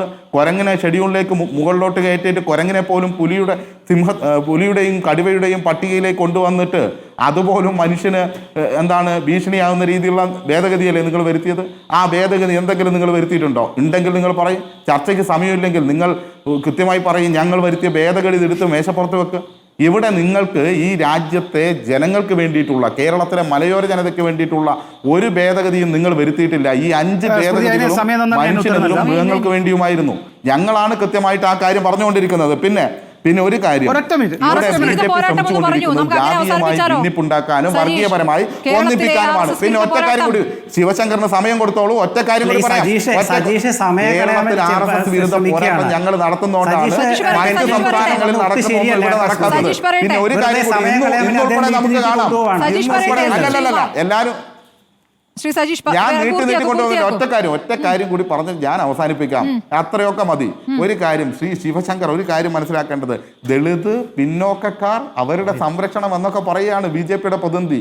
ഇതിൻ്റെ എല്ലാം ഇന്ത്യയിലെ അടിസ്ഥാനം എന്ന് പറയുന്നത് മനുസ്മൃതിയാണ്. ആ മനുസ്മൃതിയെ ഈ ചർച്ചയിലൊന്ന് തള്ളിപ്പറയും. തെറ്റാണ്, നീചമായ ഒരു പുസ്തകമാണ് മനുസ്മൃതി എന്നൊന്ന് താങ്കൾ പറയൂ. ആ മനുസ്മൃതിയിലാണ് ബ്രാഹ്മണൻ, വൈശ്യൻ, ശൂദ്രൻ എന്ന് പറഞ്ഞ് വേർതിരിക്കുന്നത്. ആ വർണ്ണാശ്രമത്തിൽ പെടാത്തവരാണ് നിങ്ങൾ ഈ പറഞ്ഞ ആളുകൾ. അവരെ ഇന്ത്യ രാജ്യത്ത് മുഴുവൻ പുഴുക്കളെ പോലെ കൈകാര്യം ചെയ്തുകൊണ്ടിരിക്കുകയാണ്. അതുകൊണ്ടാണ് നിങ്ങൾ കൊട്ടിഘോഷിക്കുന്ന അയോധ്യ ഉണ്ടല്ലോ, ആ അയോധ്യയിൽ ഫൈസാബാദ് മണ്ഡലത്തിൽ ഒരു ദളിത് പിന്നോക്ക വിഭാഗക്കാരനായ സ്ഥാനാർത്ഥി, നിങ്ങളുടെ സവർണ സ്ഥാനാർത്ഥിയെ തോൽപ്പിച്ചത് എന്നതും ഇന്ത്യയുടെ ഈ വർത്തമാന കാലത്തെ ചരിത്രമാണ്. നിങ്ങളുടെതൊന്നും ഈ കേരളത്തിൽ വിലപ്പോകാത്തത് ഇന്നും നമ്മൾ കണ്ടല്ലോ.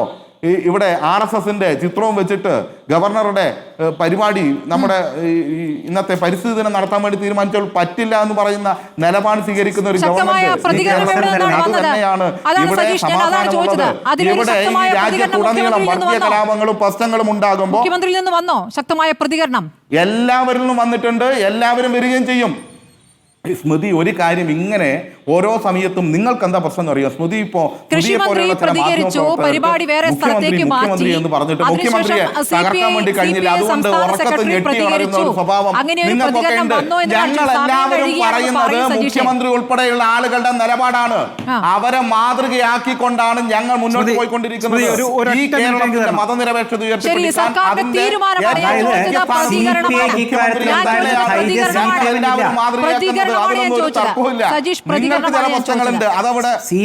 പ്രതികരണമാണ് ചോദിച്ചത്.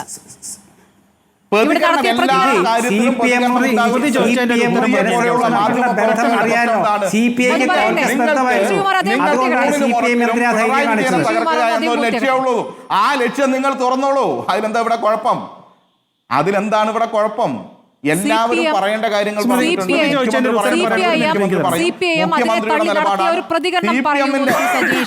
ഇന്ന് നടത്തിയ ഒരു പ്രതികരണം പറയൂ. താങ്കൾ മാധ്യമപ്രവർത്തക എന്നുള്ള നിലയ്ക്ക് കാര്യങ്ങളൊന്നും ശ്രദ്ധിക്കാറില്ലേ? നേരെ കയറി ചർച്ചയ്ക്കിരിക്കുകയാണോ? മാഷ് പറഞ്ഞൊന്നും കേട്ടിട്ടില്ലേ? CPM-ന്റെ നിലപാട് CPM-ന്റെ സംസ്ഥാന സെക്രട്ടറി പറയും. നല്ല നിലപാടാണ്. മന്ത്രി ഉൾപ്പെടെ അഭിനന്ദിച്ചുകൊണ്ട് നിലപാട് ഗോവിന്ദ മാഷ് പറഞ്ഞിട്ടുണ്ട്. ചാനൽ അവതാരക എന്ന് പറഞ്ഞാൽ കുറച്ച് കാര്യങ്ങൾ അതാത് ദിവസം മനസ്സിലാക്കണം. CPM-നെ കുറ്റം പറയാൻ പറയാനുള്ള നിലപാട് സ്വീകരിക്കുന്നത്. ഇവിടെ അൻവർ അടക്കം ഉയർത്തുന്ന കാര്യം CPM-ന്റെ സംസ്ഥാന സെക്രട്ടറി തന്നെ പ്രതികരിച്ചു. തമ്മിൽ അന്തർധാര എന്നാണ്. MV ഗോവിന്ദനുമായ അന്തർധാര എന്നല്ല. മുഖ്യമന്ത്രിയുടെ പ്രതികരണം ഉണ്ടായോ എന്നുള്ളതാണ് ചോദ്യം. ഇവിടെ NH-66മായി ബന്ധപ്പെട്ട് ഒരു ഗഡ്കരിയെ കാര്യം, കണ്ട് പരാതി CPM പറഞ്ഞിട്ട് എന്താണ്? ഇവിടെ ഈ റോഡ് നിർമ്മാണത്തിൽ അഴിമതിയുണ്ട് എന്നൊരു വാദം ഉന്നയിച്ചോ? ഇല്ല. ആ അഴിമതിയുമായി ബന്ധപ്പെട്ടുള്ള കാര്യങ്ങൾ ചോദിച്ചിട്ടില്ല എന്ന് പറഞ്ഞ KC വേണുഗോപാലിനെ കാലിൽ നിന്ന് ഈ പൊതുമരാമത്ത് മന്ത്രിയാണ് അല്ലേ? എന്ത് കാര്യത്തിനും രാജി ആവശ്യപ്പെടുന്ന ആളുകൾ നിതിൻ ഗഡ്കരിയുടെ രാജി ആവശ്യപ്പെട്ടിട്ടില്ല. ആ ലക്ഷ്യത്തിൽ എന്ത് കാര്യത്തിനും രാജി ആവശ്യപ്പെടുന്ന ആളുകൾ നിതിൻ ഗഡ്കരിയുടെ രാജി ആവശ്യപ്പെട്ടിട്ടില്ല. എന്തുകൊണ്ടാണ് ആ രാജി ഈ മുഖ്യമന്ത്രി ആവശ്യപ്പെടാതിരുന്നത്? CPM ഞങ്ങൾ സ്വീകരിച്ചിട്ടുണ്ട്.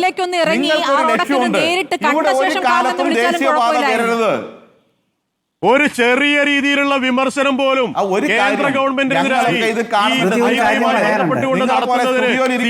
തയ്യാറായിട്ടുണ്ടോ? മനസ്സിലായോ? ഒരു കാര്യം മനസ്സിലാക്കേണ്ട സ്മൃതി, ഒരു കാര്യം ഞങ്ങൾ എടുക്കേണ്ട നിലപാട് സ്വീകരിച്ചിട്ടുണ്ട്.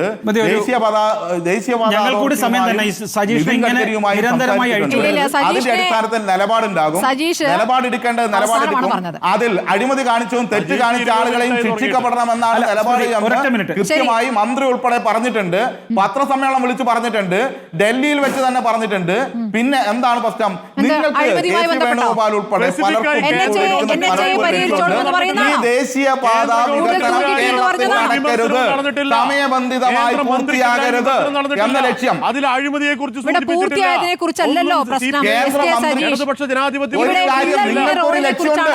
ആ ലക്ഷ്യത്തിൽ നിന്നാണ് നിങ്ങൾ സംസാരിക്കുന്നത്. തെറ്റ് ചെയ്തവർ ശിക്ഷിക്കപ്പെടണം എന്നതാണ് നിലപാട് എന്ന് വ്യക്തമായി പറഞ്ഞിട്ടുണ്ട്.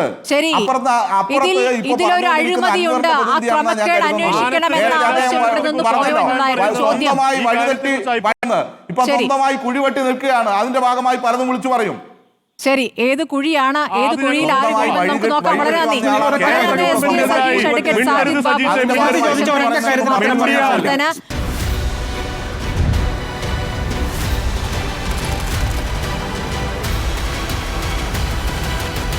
ഡിബേറ്റ് വിത്ത് സ്മൃതി പരുത്തിക്കാട്.